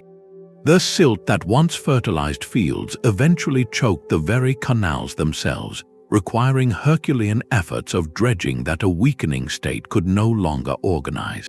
A more sudden catastrophe may have struck the Minoan civilization. The colossal volcanic eruption on Thera, modern Santorini, in the mid-2nd millennium before the Common Era, did not just send tsunamis toward Crete. It likely triggered massive earthquakes that shattered the island's sophisticated terracotta piping and cistern systems. A society renowned for its hydraulic luxury could have found itself, in a single day, stripped of its clean water supply and drainage. Archaeological evidence shows layers of tsunami debris and signs of conflagration, but the underlying blow may have been to the invisible networks that maintained public health and royal authority. A civilization can survive fire and wave, but a prolonged crisis of thirst and sanitation can fracture its social order beyond repair. The fall of the Roman Empire offers the clearest case of gradual degradation through neglect. The aqueducts were marvels of engineering, but they were not self-sustaining. They required legions of skilled aquarii to constantly patrol the channels, clear blockages, and repair cracks. As imperial authority fragmented and resources were diverted to endless defense, this meticulous maintenance faltered. Channels clogged with debris, lead pipes were stolen, and mortar joints crumbled. The great flows diminished to a trickle, then stopped altogether. The public baths fell silent, the fountains dried up, and the population of Rome, which had once neared 1 million, dwindled as people retreated to sites with reliable wells. The collapse was not the aqueducts falling down, but the slow, inexorable silence that followed when the knowledge and will to care for them faded away. Archaeology reads this silence in the physical remains. We find cisterns that were not just empty, but deliberately filled with rubble and household refuse, repurposed as trash pits or foundations for newer, poorer structures. Conduits show evidence of frantic, clumsy repairs made with mismatched bricks, a sign of last-ditch efforts by communities losing their technical expertise. The story is written in the sediment, layers of silt in a Qanat tunnel marking its final years of diminished flow before abandonment. Perhaps the most poignant lesson comes from the American Southwest, where the great ancestral Puebloan centers at Mesa Verde and Choco Canyon thrived for generations. These communities were masters of water conservation, capturing rainfall in intricate systems of check dams and reservoirs. Yet they faced a challenge no engineering could ultimately overcome, a megadrought that persisted for decades. Tree ring data reveals a period of profound aridity in the late 13th century. Both surface water and the hidden groundwater reserves, painstakingly tapped, were exhausted. The careful balance between population and resource snapped. Faced with this unrelenting environmental shift, the communities made a difficult choice. They did not vanish, but dispersed, migrating to regions where the covenant between earth and water still held. Their departure was not a failure of technology, but a sober adaptation to a changed world. What lessons do these collapses offer us? They teach that resilience is not about building a perfect, static system, but about fostering the social and ecological flexibility to maintain and adapt it. A hidden water source is a gift, but also a profound responsibility. It requires not just the initial genius to find it, but a lasting cultural commitment to its care, a deep understanding of its limits, and the humility to recognize when those limits have been reached. The legacy of these systems, however, did not always die with the cities they once fed. The silent past now speaks through pulses of radar and beams of laser light. Modern archaeology has traded the shovel for the sensor, using a suite of non-invasive technologies to finally see the hidden hydrological networks that were once the domain of myth and fragmented record. This technological revolution allows us to map the ancient world's vascular system without breaking the surface, revealing a scale of water management that constantly rewrites our assumptions. Ground-penetrating radar, or GPR, is like giving the Earth an X-ray. An archaeologist slowly pushes a cart-mounted antenna over a field or a city square. The device sends high-frequency radio waves into the ground, which bounce back when they hit a change in material, a buried stone wall, a void where a tunnel once was, or a layer of sediment that holds more moisture. By interpreting these returning signals, researchers can create a detailed map of what lies beneath, a ghost image of infrastructure invisible to the eye. This is how teams have begun to chart the vast, uncharted labyrinths beneath places like the ancient caravan city of Palmyra, revealing channels and cisterns that explain its survival in the desert. Another key tool is electrical resistivity tomography. This method measures how easily an electrical current passes through the soil. Dry earth resists the current, while wet earth or buried stonework conducts it more easily. By placing a grid of electrodes in the ground and taking thousands of measurements, scientists can create a detailed cross-sectional image of subsurface features. It can distinguish between a buried clay pipe, a waterlogged canal bed, and the surrounding dry soil, allowing them to trace the precise path of a lost aqueduct or irrigation ditch without a single excavation. But perhaps the most transformative technology for understanding landscape-scale water management is LiDAR, which stands for light detection and ranging. Mounted on a plane or drone, a LiDAR scanner fires millions of laser pulses at the ground. By measuring the time it takes for each pulse to return, it can create a fantastically detailed three-dimensional map of the Earth's surface, filtering out obstructions like trees and brush. In the jungles surrounding Angkor Wat, LiDAR stripped away the dense canopy to reveal a sprawling, engineered hydrology that was once completely hidden, a vast network of canals, reservoirs, and embankments that managed monsoon floods and distributed water across an urban landscape far larger than anyone had imagined. This discovery didn't just find a few channels, it redefined Angkor as a hydraulic city, its temples sitting atop a massive, managed watershed. The view from space adds another layer. Satellite imagery and aerial photography, especially using infrared bands, can detect subtle differences in vegetation health and soil moisture. A line of slightly lusher plants growing across a barren field in Iran often traces the exact course of a buried Qanat, its hidden moisture nurturing roots from below.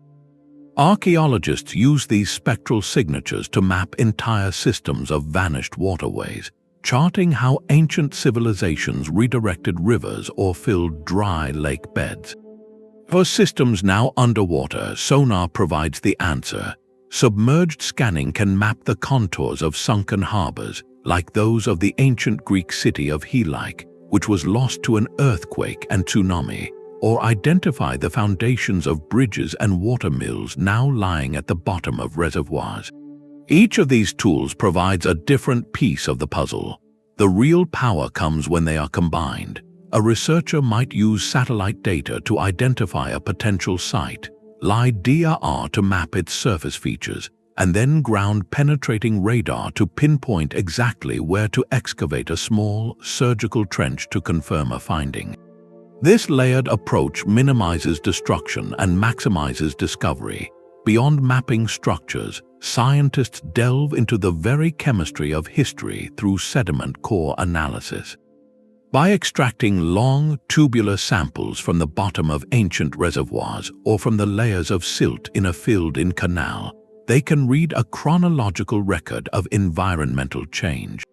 Pollen grains trapped in the mud tell them what crops were grown nearby. Layers of charcoal indicate periods of fire, perhaps from clearing land or conflict. Critically, they can analyze isotopes and chemical residues to reconstruct historical water quality, detecting when a source became contaminated with lead from pipes or overwhelmed with organic waste from a growing population. This turns mud into a data archive, revealing not just how the water moved, but how it was used and abused. All this data then feeds into another revolutionary tool, digital three-dimensional modeling. Using the scans and maps, researchers can now reconstruct an entire ancient watershed in a virtual space. They can simulate how water flowed through the channels of Mohenjo-Daro, or test how the aqueducts of Rome maintained pressure across hills and valleys. They can input historical climate data to see how a system might have failed during a prolonged drought. These models are not just pretty visualizations, they are testing grounds for hypotheses, allowing us to virtually re-engineer the past. This technological renaissance is fundamentally changing the narrative. We are moving from seeing ancient water management as a collection of impressive monuments, a lone aqueduct or a grand fountain, to understanding it as a pervasive, integrated ecological practice. It reveals that the decision to build a city was often the culmination of a deep, sophisticated reading of the entire hydrological landscape, from mountain springs to floodplains. Every new scan, every new core sample, refines our answer to the central question, showing us that the hidden water was not just a lucky find, but a carefully selected, meticulously managed partner in the ambitious project of civilization. And as we map these physical networks with greater clarity, we are also compelled to ask a more intimate question. What was it actually like to live within this hidden hydrological world, to be a person whose daily rhythm was set by the unseen flow? Rome's strength flowed from the hills, while Thebes' lifeblood arrived with the annual flood.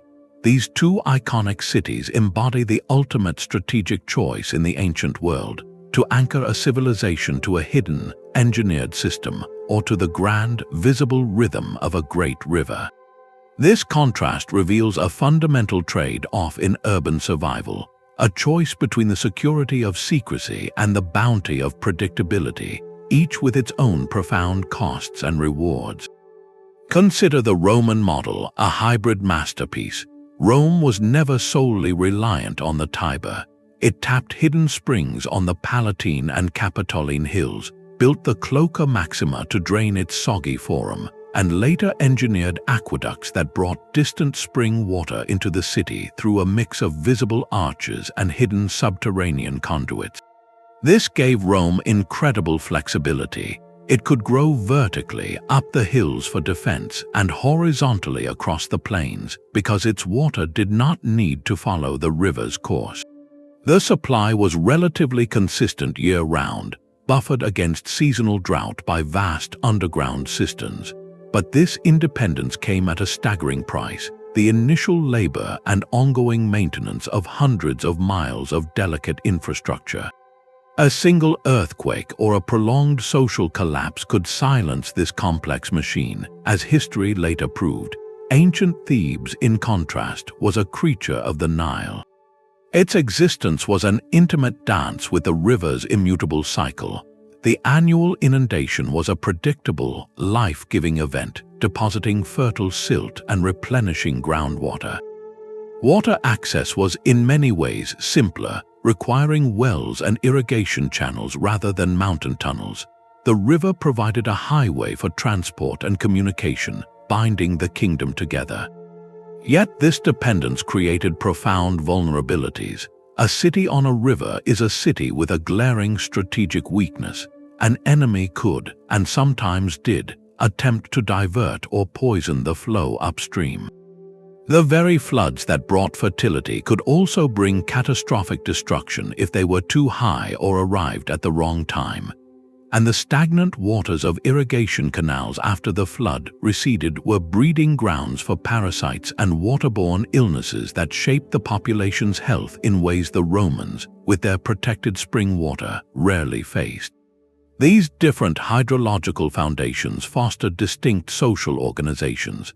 Managing Rome's hidden network demanded a centralized, top-down bureaucracy. The role of the curator aquarum, a senior state official, was essential. Maintenance required specialized, state-employed engineers and laborers, reinforcing a hierarchy where control of water was a direct function of imperial power. Along the Nile, the social model was often more localized and cooperative. While pharaonic authority was absolute, the actual work of managing irrigation canals and dividing the flood's bounty was handled at the village level by communities of farmers who had a direct, shared stake in the system's fairness. This was less about a distant emperor's decree and more about the immediate cooperation of neighbors ensuring everyone's fields received their share. Place Memphis beside Petra, and the dichotomy becomes even starker. Memphis, the ancient capital of Lower Egypt, was laid out on the Nile's floodplain, its fortunes rising and falling with the river's height. Its planning was horizontal, expansive, and tied to the agricultural cycle. Petra, carved into desert cliffs, existed only because of its hidden, captured water. Its planning was vertical, defensive, and focused on conservation and storage. Memphis thrived on abundance, Petra on meticulous control. The pattern that emerges from this comparison is one of adaptation to environmental pressure. Cities on hidden systems often arose in landscapes of scarcity or threat, where the monumental effort of tunneling and cistern building was justified by the need for security and climate resilience. Riverine cities blossomed in landscapes of abundance where the primary challenge was not finding water, but managing its seasonal excess and distributing its gifts fairly. Both strategies could lead to magnificent civilizations, and both contained the seeds of potential decline. A hidden system could fail from within, through neglect or geological shock. A riverine system could fail from external forces, a shift in climate that dried the source, or a change in the river's course that left a city stranded. This comparative view shows us that the ancient city was not just a collection of buildings, but a physical argument about how to survive. The choice of water strategy dictated where people lived, how they were governed, what threats they feared, and ultimately, the stories they told about their place in the world. The water was never just a utility. It was the author of the city's deepest identity, a truth that extended far beyond practical need into the realm of myth and meaning. The underworld was not a place of fire but of water. Across ancient cultures, the realm beneath our feet was imagined as a dark, fluid abyss, the ultimate source of life and its final destination. This was the Sumerian Abzu, the sweet water ocean beneath the earth from which all springs arose. It was the Greek Styx, the black river that encircled the land of the departed. In Hindu cosmology, it was Patala, a netherworld of magnificent aquatic cities.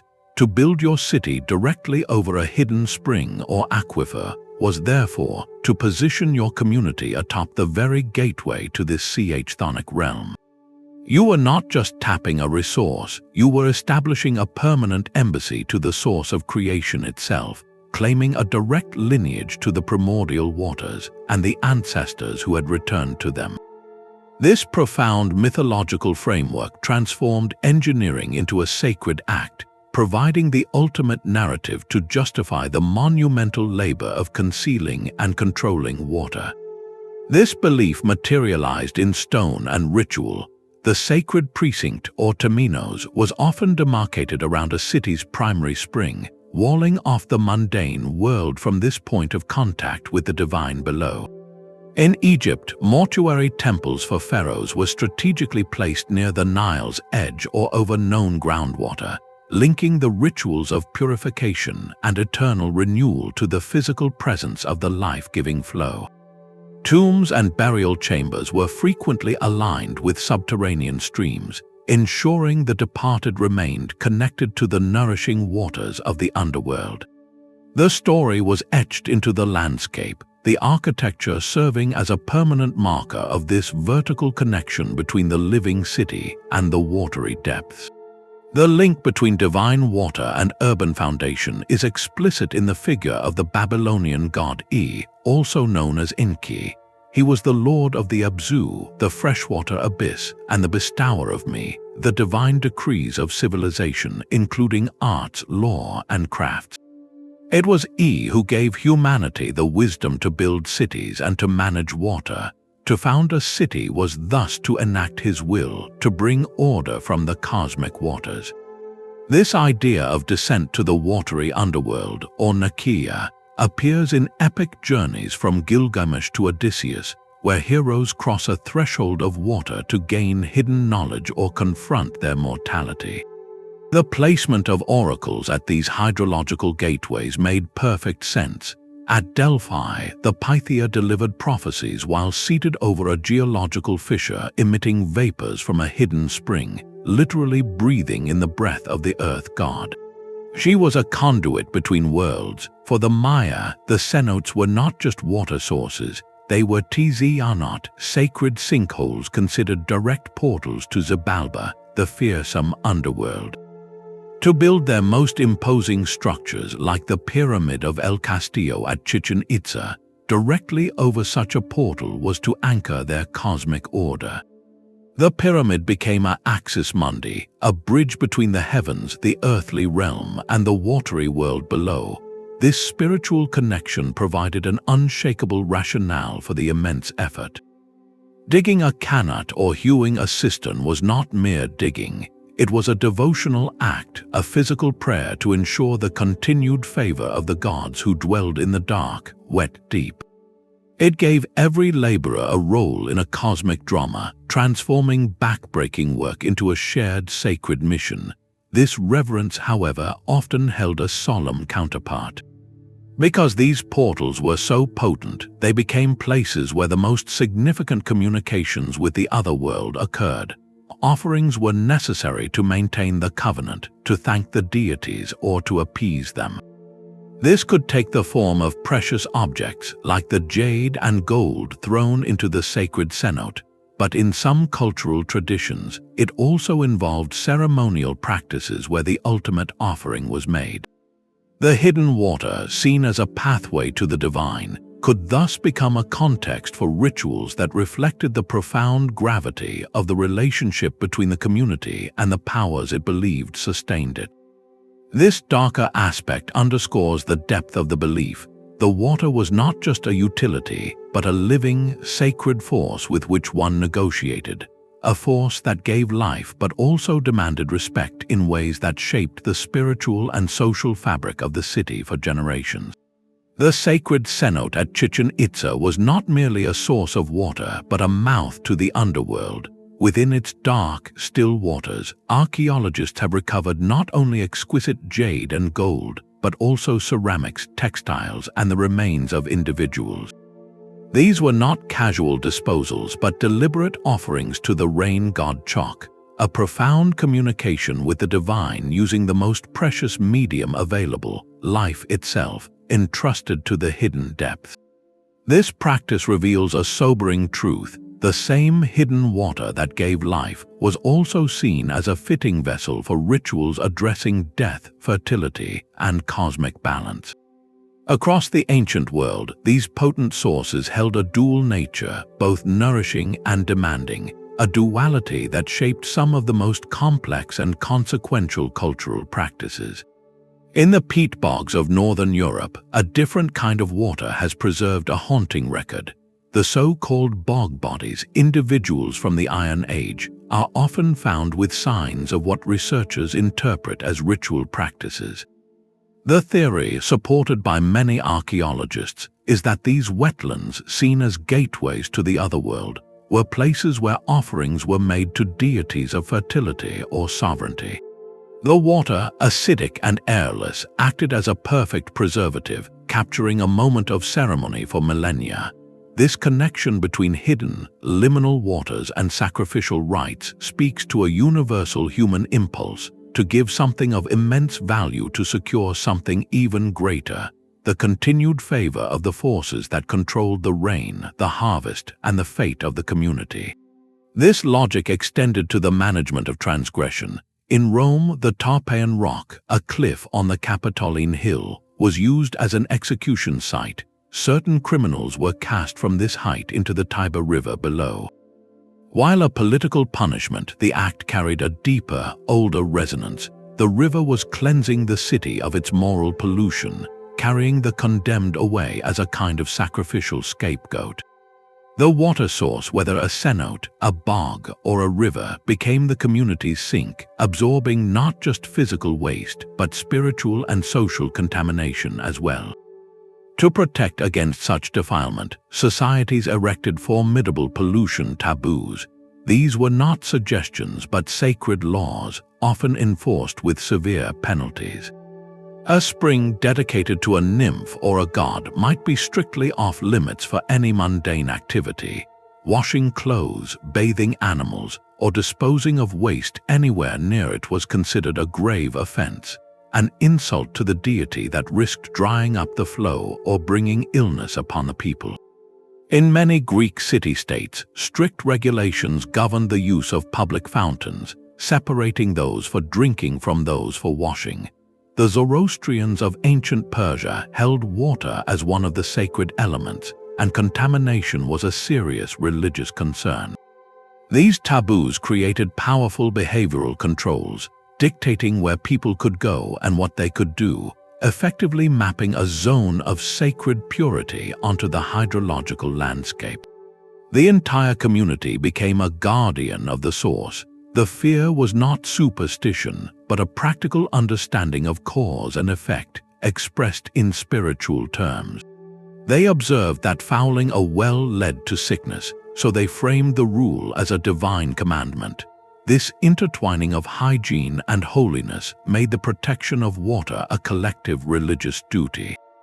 When a source was accidentally or intentionally defiled, the response was not merely cleanup but elaborate ceremony. A polluted spring might require rituals of atonement led by priests, involving sacrifices, prayers, and symbolic acts of cleansing to restore its sanctity, and by extension, the health of the community. The source had to be spiritually reconsecrated, its connection to the benevolent divine re-established. This framework of taboo and purification did more than keep water clean, it structured social order. It defined purity and pollution, which often aligned with concepts of insider and outsider, citizen and foreigner. It gave religious authorities, the priests and guardians of the springs, tremendous influence over daily life. Their role was to mediate between the people and the volatile, sacred power of the hidden water, to interpret its needs and enforce the covenants that kept it flowing. This management required a deep, nuanced understanding, not just of ritual but of the natural environment, reading the health of the source in the clarity of its water and the abundance of its flow. To violate a water taboo was to threaten the very existential contract of the city, an act that could unite an entire community in condemnation. This profound, fearful reverence for the source leads us to a final, practical mystery. How did the very first settlers, without maps or machines, even begin to find these hidden veins in the vast and silent earth? A hidden spring was a covenant, and like any covenant, it could be broken by taking too much. The ancient city builders were not passive recipients of a gift from the earth. They were active, powerful modifiers of their entire hydrological environment, and the consequences of their ambition were not always within their sight or control. This relationship between the hidden water and the hand that tapped it reveals a crucial, often overlooked chapter: the emergence of ancient environmental ethics and the unintended impacts of hydrological mastery. When you dig a Qanat to bring a desert to life, you are not just moving water, you are re-engineering an invisible balance. A network of these tunnels, drawing from the same underground aquifer, could act like too many straws in a single glass. Historical evidence suggests that in some regions of Persia, the prolific construction of Qanats eventually lowered the water table so significantly that the mother wells at the heads of older systems ran dry. An upstream community's miracle became a downstream city's catastrophe, as springs that had flowed for generations failed, a silent crisis moving through the dark. This was a lesson in connectivity, that a hidden resource was still a shared one, bound by the unseen geography of the aquifer. The impact extended far beyond the tunnel. To build a city required timber, vast quantities of it, for scaffolding, for roofs, for fuel. Deforestation on the slopes surrounding a watershed had a direct and devastating effect. Without tree roots to hold the soil, the precious, absorbent top layer would wash away with the rains. This increased siltation in the very canals and reservoirs the city depended on, clogging them with mud and reducing their capacity. It could also change local microclimates, potentially reducing the very mist and condensation that fed the springs. The builders, in their quest to harness water, were sometimes unknowingly cutting off its source. Yet within these challenges, we find the seeds of a remarkable awareness. Ancient societies were not blind to these chains of cause and effect, and their responses form a kind of proto-environmental wisdom. In Mauryan India, the edicts of Emperor Ashoka, carved on pillars and rocks across the subcontinent in the 3rd century before the Common Era, include explicit commands for the protection of forests. One states that wherever medicinal plants are lacking, they should be introduced and planted. Another mandates the digging of wells and the planting of shade trees along roads. This was not merely charity, it was state-sponsored ecology, recognizing that the health of forests was directly tied to the reliability of water sources and the well-being of the people. They were legislating for the watershed. Centuries earlier in Mesopotamia, scribes documented a more insidious problem: the white crust of salt slowly covering their irrigated fields. They did not understand the chemistry of salinization, but they recorded its effects: the steadily declining yields of barley, the shift to more salt-tolerant crops like wheat, and eventually the abandonment of once fertile land. This was an empirical record of an environmental limit, a slow-motion lesson in the long-term cost of certain irrigation practices. Their response was adaptive, shifting agricultural patterns, but the lesson was etched into the clay tablets, a warning about the fragility of their engineered abundance. This protective instinct often took sacred form. The Canaanite practice of establishing an asherah, a sacred grove of trees around a spring or a cultic stone, served a profound ecological function. By declaring the area around a water source as the dwelling place of a deity, it placed a religious taboo on cutting those trees or fouling that water. The grove acted as a natural buffer, its roots stabilizing the soil, its canopy providing shade to reduce evaporation, its fallen leaves enriching the earth.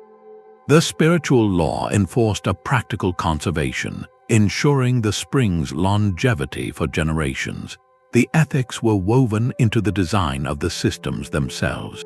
The genius of the Qanat was its sustainability. Its slow, gravity-fed flow minimized erosion compared to the violent rush of an open canal. Builders often used local, permeable materials like unglazed ceramic for pipes or porous stone for cistern linings, which could allow for subtle groundwater exchange and reduce the risk of stagnation.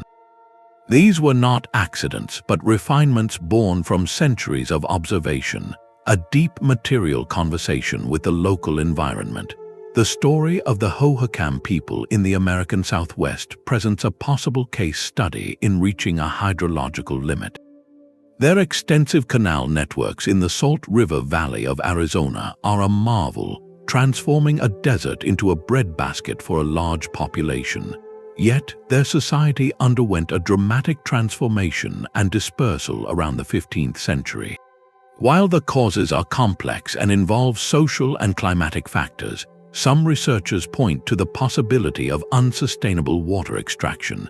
Their canals, by drawing heavily from the river and its connected groundwater, may have eventually lowered the water table beyond the reach of their canal intakes, or led to a buildup of salts in the soil, much like in Mesopotamia. Their legacy asks a difficult question. Did a society that so brilliantly managed water for centuries ultimately manage it into a corner? This brings us to the core inquiry. To what degree did these ancient planners see themselves as stewards of a system, rather than just its exploiters? The evidence suggests a spectrum of understanding. The practical farmer who maintained his section of a Qanat knew his survival depended on its care, a direct, personal stewardship. The emperor who protected forests understood that the state's power rested on a stable, productive landscape. The priest who guarded a sacred grove believed he was serving a god, but in doing so, he was preserving a hydrological node. They may not have articulated the modern concept of a watershed, but they lived within its logic, learning through hard experience that the hidden water was part of a larger, delicate web that included forests, soil, and climate. Their ethics were not abstract, they were the lived rules of survival, encoded in law, ritual, and design. This long-term relationship with place, this slow accumulation of what worked and what brought ruin, is the true foundation of their legacy. It was a dialogue with the hidden source, a conversation that sometimes faltered into taking too much, but often hummed with the wisdom of giving back, of protecting, of building not just for today, but for the forever future that flowed silently beneath their feet. The echo of an ancient aquifer can crack the foundations of a modern skyscraper. This is the tangible, often problematic, legacy of building over hidden water, a ghost in the geological machine that continues to shape our contemporary urban experience. In Mexico City, the monumental effort to drain the lakes that once sustained Tenochtitlan has triggered a slow-motion crisis of subsidence.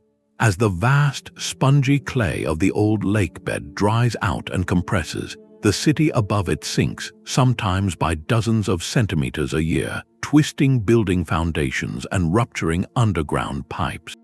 It is a stark lesson in hydrological cause and effect, where the decision to reject one water relationship centuries ago creates profound engineering challenges today. Conversely, in Rome, the past offers a more benevolent hand. Sections of the ancient Aqua Virgo, first commissioned by Agrippa in 19 BCE, still feed the Baroque waters of the Trevi Fountain and the fountains in Piazza Navona. After 2 millennia, the original stone conduit, repaired and maintained across generations, continues to perform its intended function, a testament to the durability of thoughtful, gravity-fed design. These two poles, crisis and continuity, frame a crucial modern realization. We are not the first to grapple with urban water resilience, and the old maps hold surprising relevance. This relevance is sparking a quiet revolution in city planning, one that often looks backward to move forward. The ancient practice of rainwater harvesting, perfected by the Nabateans in their desert cisterns and by the Minoans in their palace reservoirs, is experiencing a global resurgence.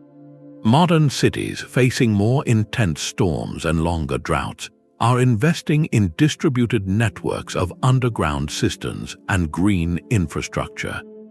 These systems capture stormwater from rooftops and pavements, slowing its rush into overwhelmed sewers, filtering pollutants, and storing it for non-potable uses like irrigation or industrial cooling.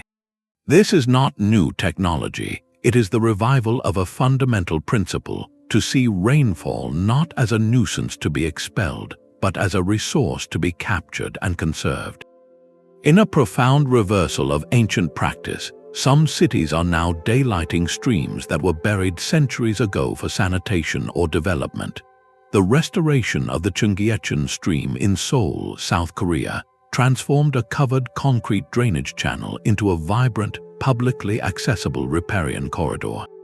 This project mitigated urban heat, increased biodiversity, and created a social hub, demonstrating that revealing a watercourse can be as transformative as concealing one once was. The legal frameworks governing water often have astonishingly deep roots. The ancient Roman right of way for aqueducts, a legal corridor that guaranteed unimpeded access for maintenance, established a principle that echoes in modern easement and utility law. When archaeologists in London or Istanbul discover the remains of a Roman water channel during a subway dig, construction can be delayed or rerouted, not just for preservation, but because the discovery can trigger legal reassessments of land use and subsurface rights. These are moments where the past literally holds a veto over the present, insisting on the permanence of certain hydrological truths. In the arid landscapes of New Mexico and Colorado, the acequia systems stand as living cultural institutions. These community-operated irrigation canals, brought by Spanish settlers who inherited the knowledge from Moorish and ultimately Roman and Persian predecessors, are governed by centuries-old customs. Water is allocated based on time-honored shares, and maintenance is a communal duty enforced by a locally elected mayordomo. These are not quaint relics. They are legally recognized water management systems that often prove more equitable and adaptive during severe drought than top-down bureaucratic models, because every user has a direct stake in the health of the shared channel. The question for our future cities, then, is not whether to use ancient ideas, but how to weave them with modern science.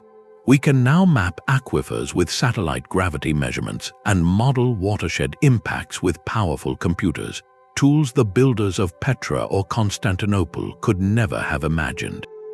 Yet, this technological prowess must be paired with their wisdom, the understanding that water shapes social structure, that equity in distribution is a cornerstone of resilience, and that infrastructure must be maintained by a culture that values it.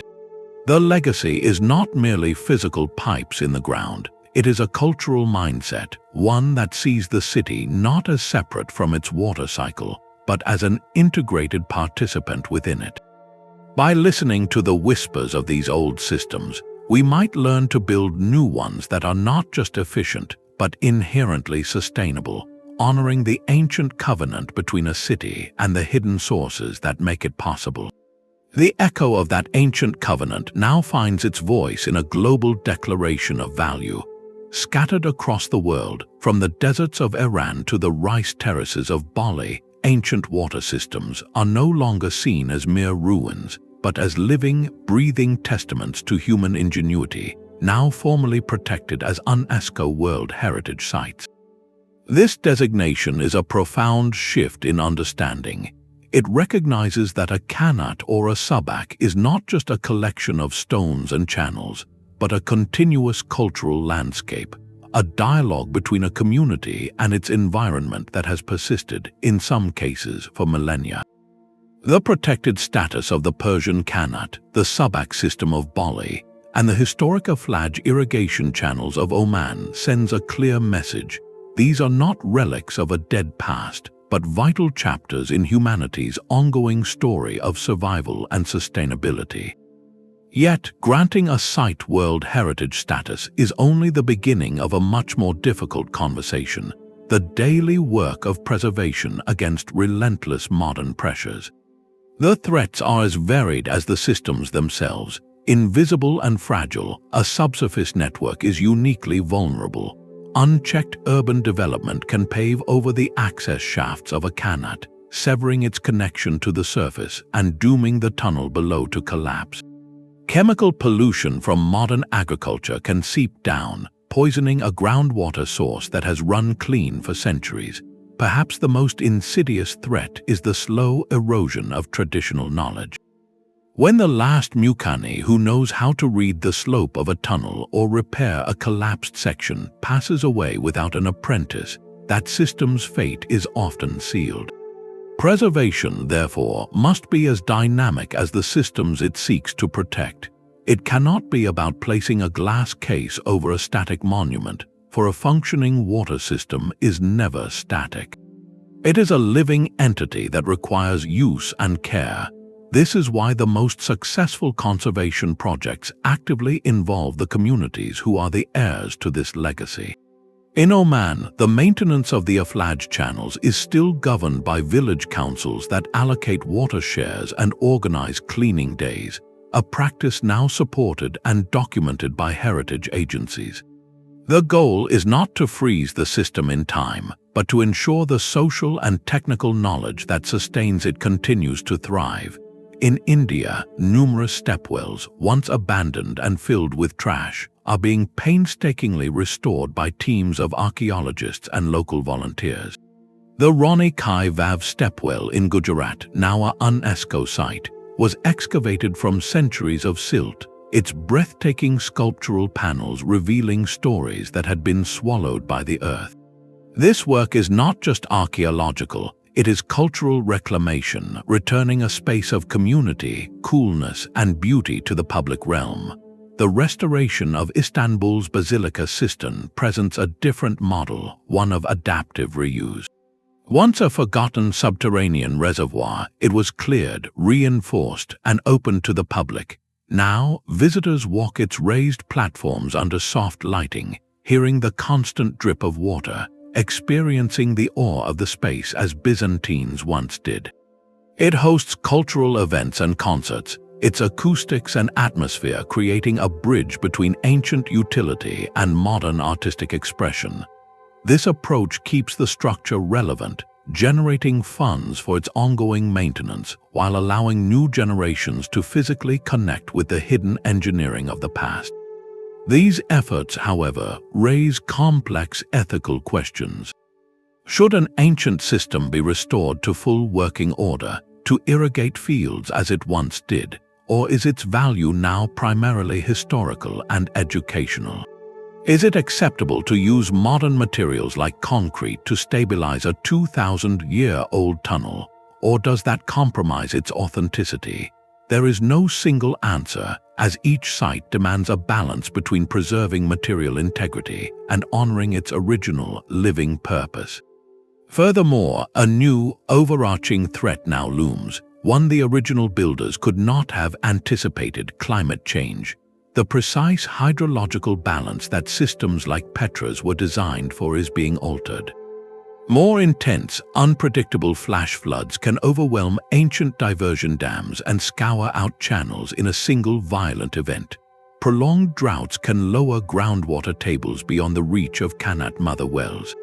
Preserving these adaptations now means studying how they might fail under new climatic extremes, and sometimes intervening with modern engineering to protect the ancient work. At Petra, archaeologists are in a constant race against time and water. Teams meticulously map and clear silt from the Nabatean conduits, not just to understand them, but to prevent the next flood from causing irreversible damage. Each cleared channel reveals another piece of the hydrological puzzle, showing how the city managed its most precious resource. This work is urgent, for every season of neglect makes the task harder. So why does this matter? Why invest immense effort in preserving a network of old water channels or a community-managed rice terrace? Because these systems are more than infrastructure. they are libraries of embodied knowledge. They hold solutions to problems of scarcity, cooperation, and ecological balance that we are still grappling with today. They teach us that resilience is often found not in dominating nature, but in a sophisticated, respectful partnership with it. Each restored stepwell, each flowing Qanat, each thriving subac cooperative is a living lesson, a whisper from the past with profound relevance for our parched and crowded future. Their preservation is an act of humility and hope, ensuring that the deep wisdom of water earned over countless generations does not run dry. The silent labyrinth beneath Giza may still hold its deepest secrets. Despite all we have uncovered, the full story of ancient hidden water remains tantalizingly incomplete, a puzzle with missing pieces that continue to drive modern exploration. On the frontiers of archaeology, researchers are now using tools that sound like science fiction to ask age-old questions, probing the earth for answers that written history never recorded. One of the most enduring enigmas lies directly beneath the feet of millions of visitors, the Giza Plateau. Beyond the known, flooded chambers near the Sphinx, ground-penetrating radar surveys have hinted at extensive, unexplored cavities and passageways deep below the sand. The debate is fierce. Are these natural geological features or part of a constructed, hydrologically significant network? Some theories, based on geological studies of the plateau's limestone, suggest the ancient builders may have intentionally tapped into a now-vanished aquifer, using the water's buoyancy to help transport the massive stone blocks for the pyramids. While this remains highly speculative, it underscores a fundamental shift in inquiry. We are no longer just looking at what is built, but at the invisible water table that may have made the building possible. This search for hidden sources extends to legendary places. The catastrophic eruption of Thera, which inspired the myth of Atlantis, did more than bury a Minoan city. It preserved a snapshot of advanced hydrology. Excavations at Aqueduct reveal a sophisticated, multi-story settlement with an intricate system of pipes and drains, suggesting a society that managed its water with remarkable foresight. If a historical kernel exists within the Atlantis story, it may not be about a lost continent, but about the memory of a sophisticated coastal civilization like Thera, whose mastery over water and sudden, watery disappearance became legend.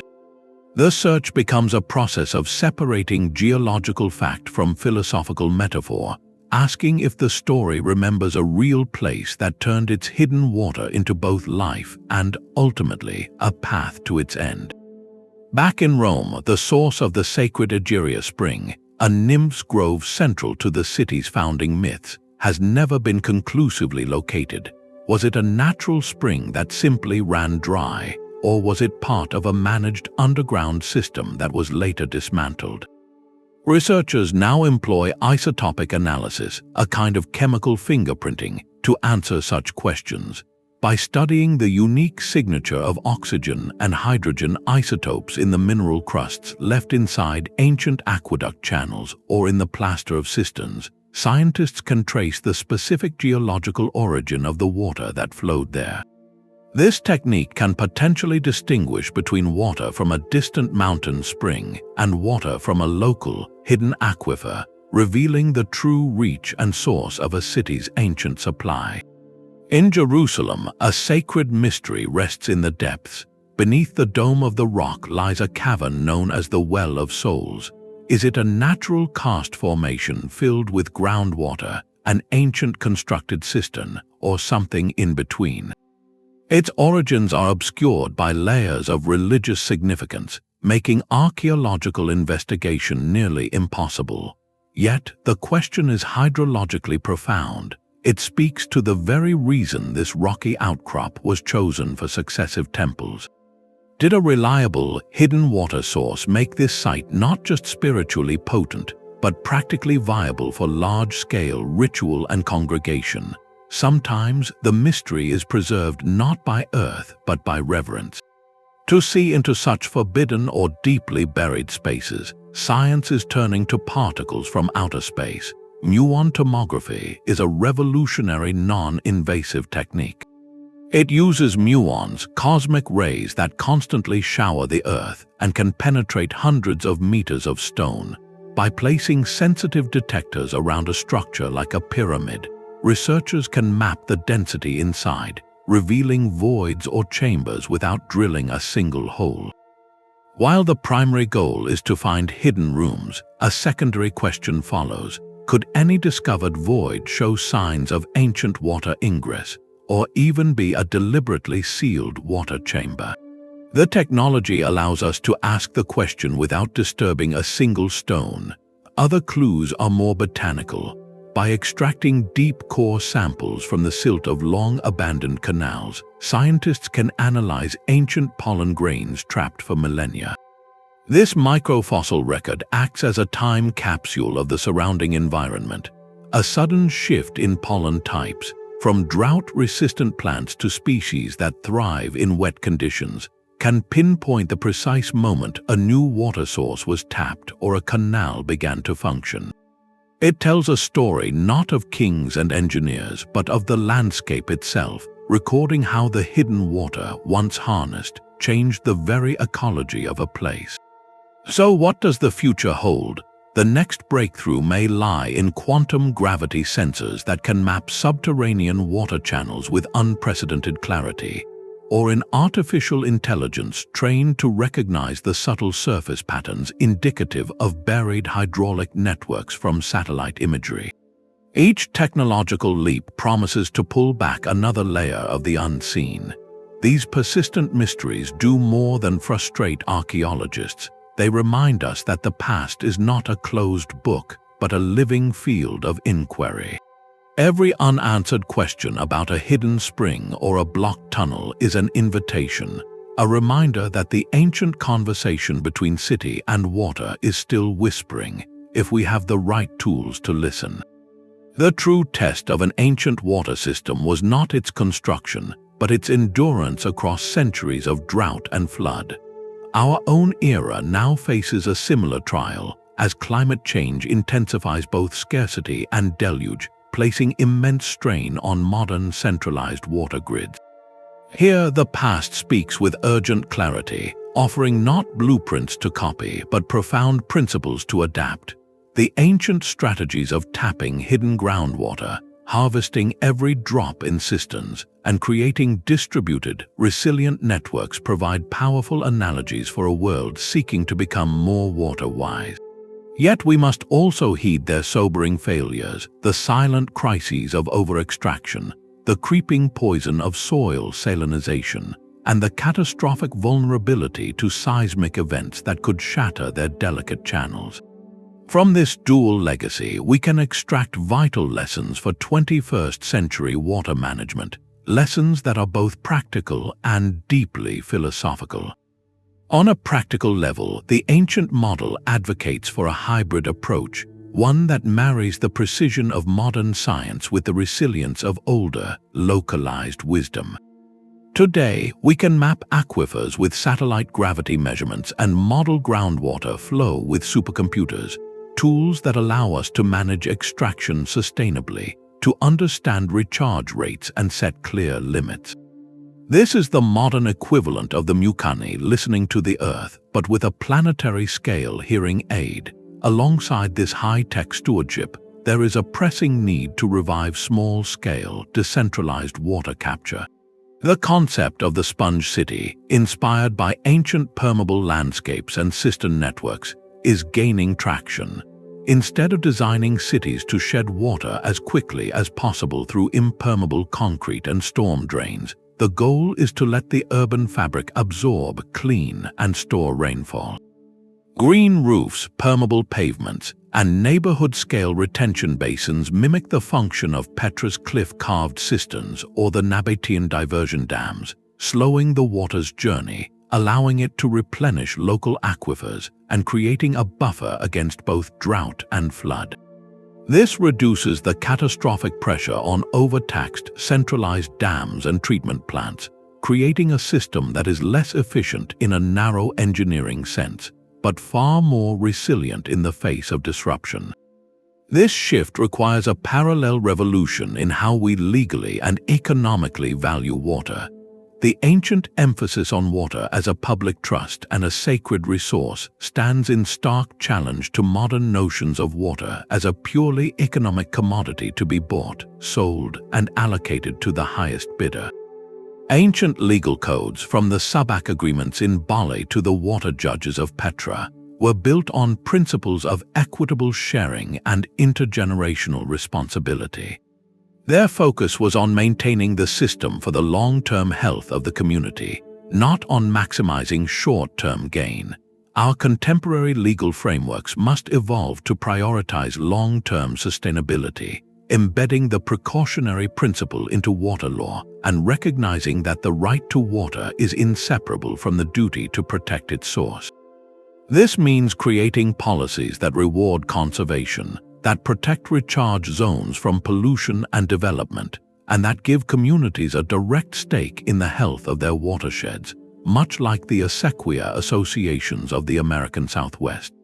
Ultimately, the core lesson is a shift in perspective. We must learn to see water not as a problem to be piped away, but as the central design feature of our cities and landscapes.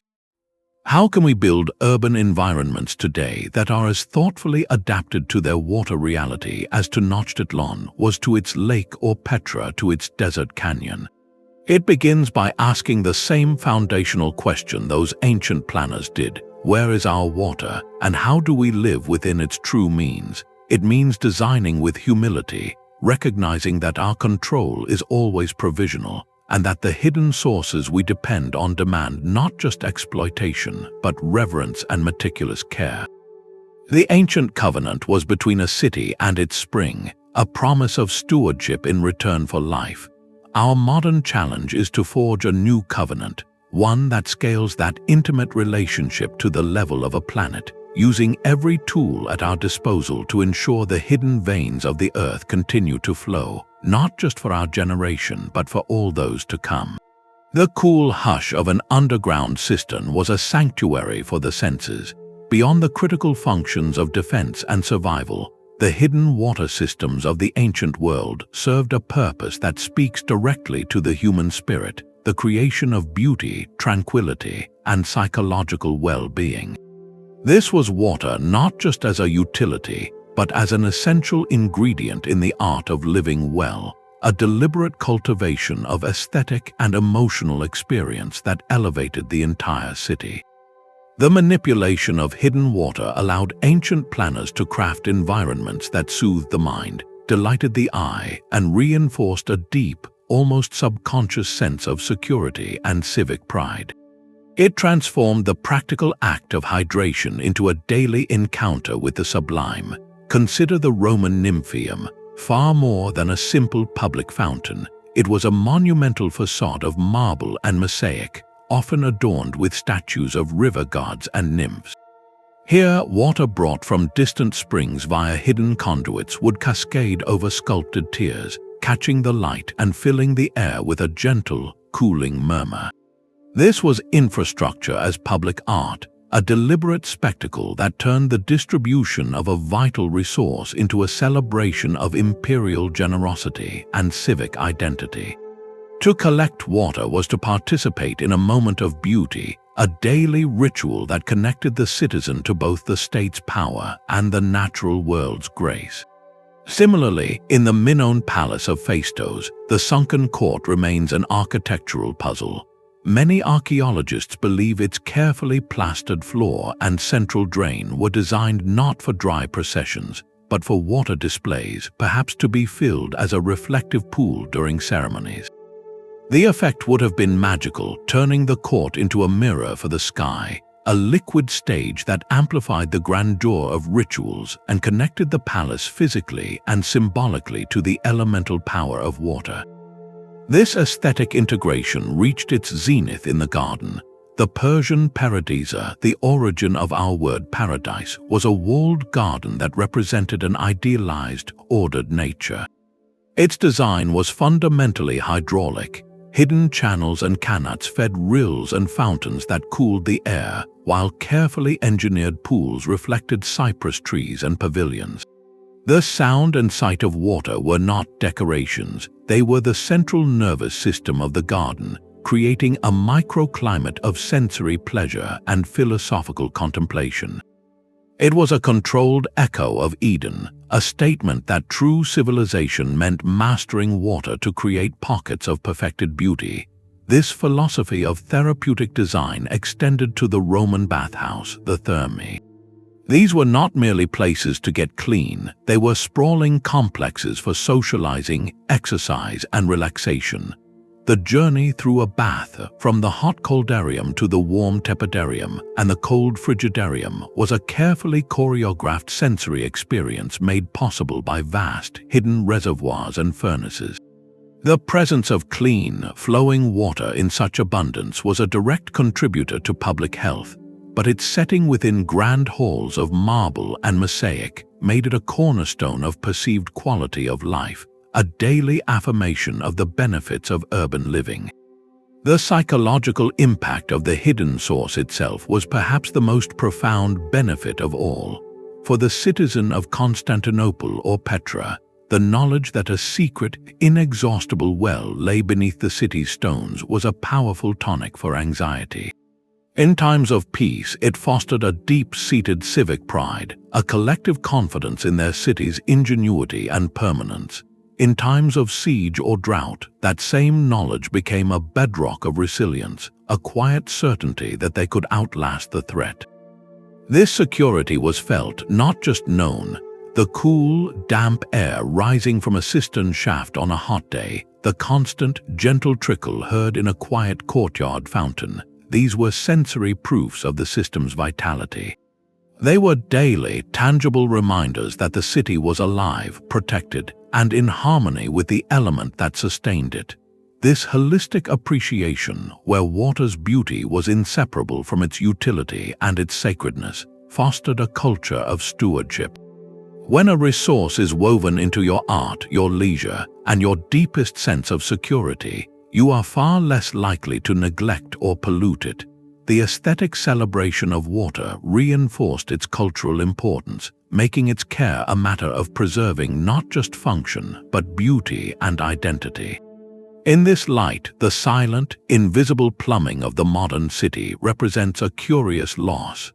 Our water arrives and disappears without ceremony, hidden behind walls and beneath streets, a transaction stripped of its sensory and communal dimensions. The ancient approach challenges us to ask whether in making water perfectly convenient, we have also made it forgettable, and in doing so, perhaps weakened the collective will to protect it. Their legacy suggests that to truly value water, we must not only hide it for safety, but also reveal it for joy.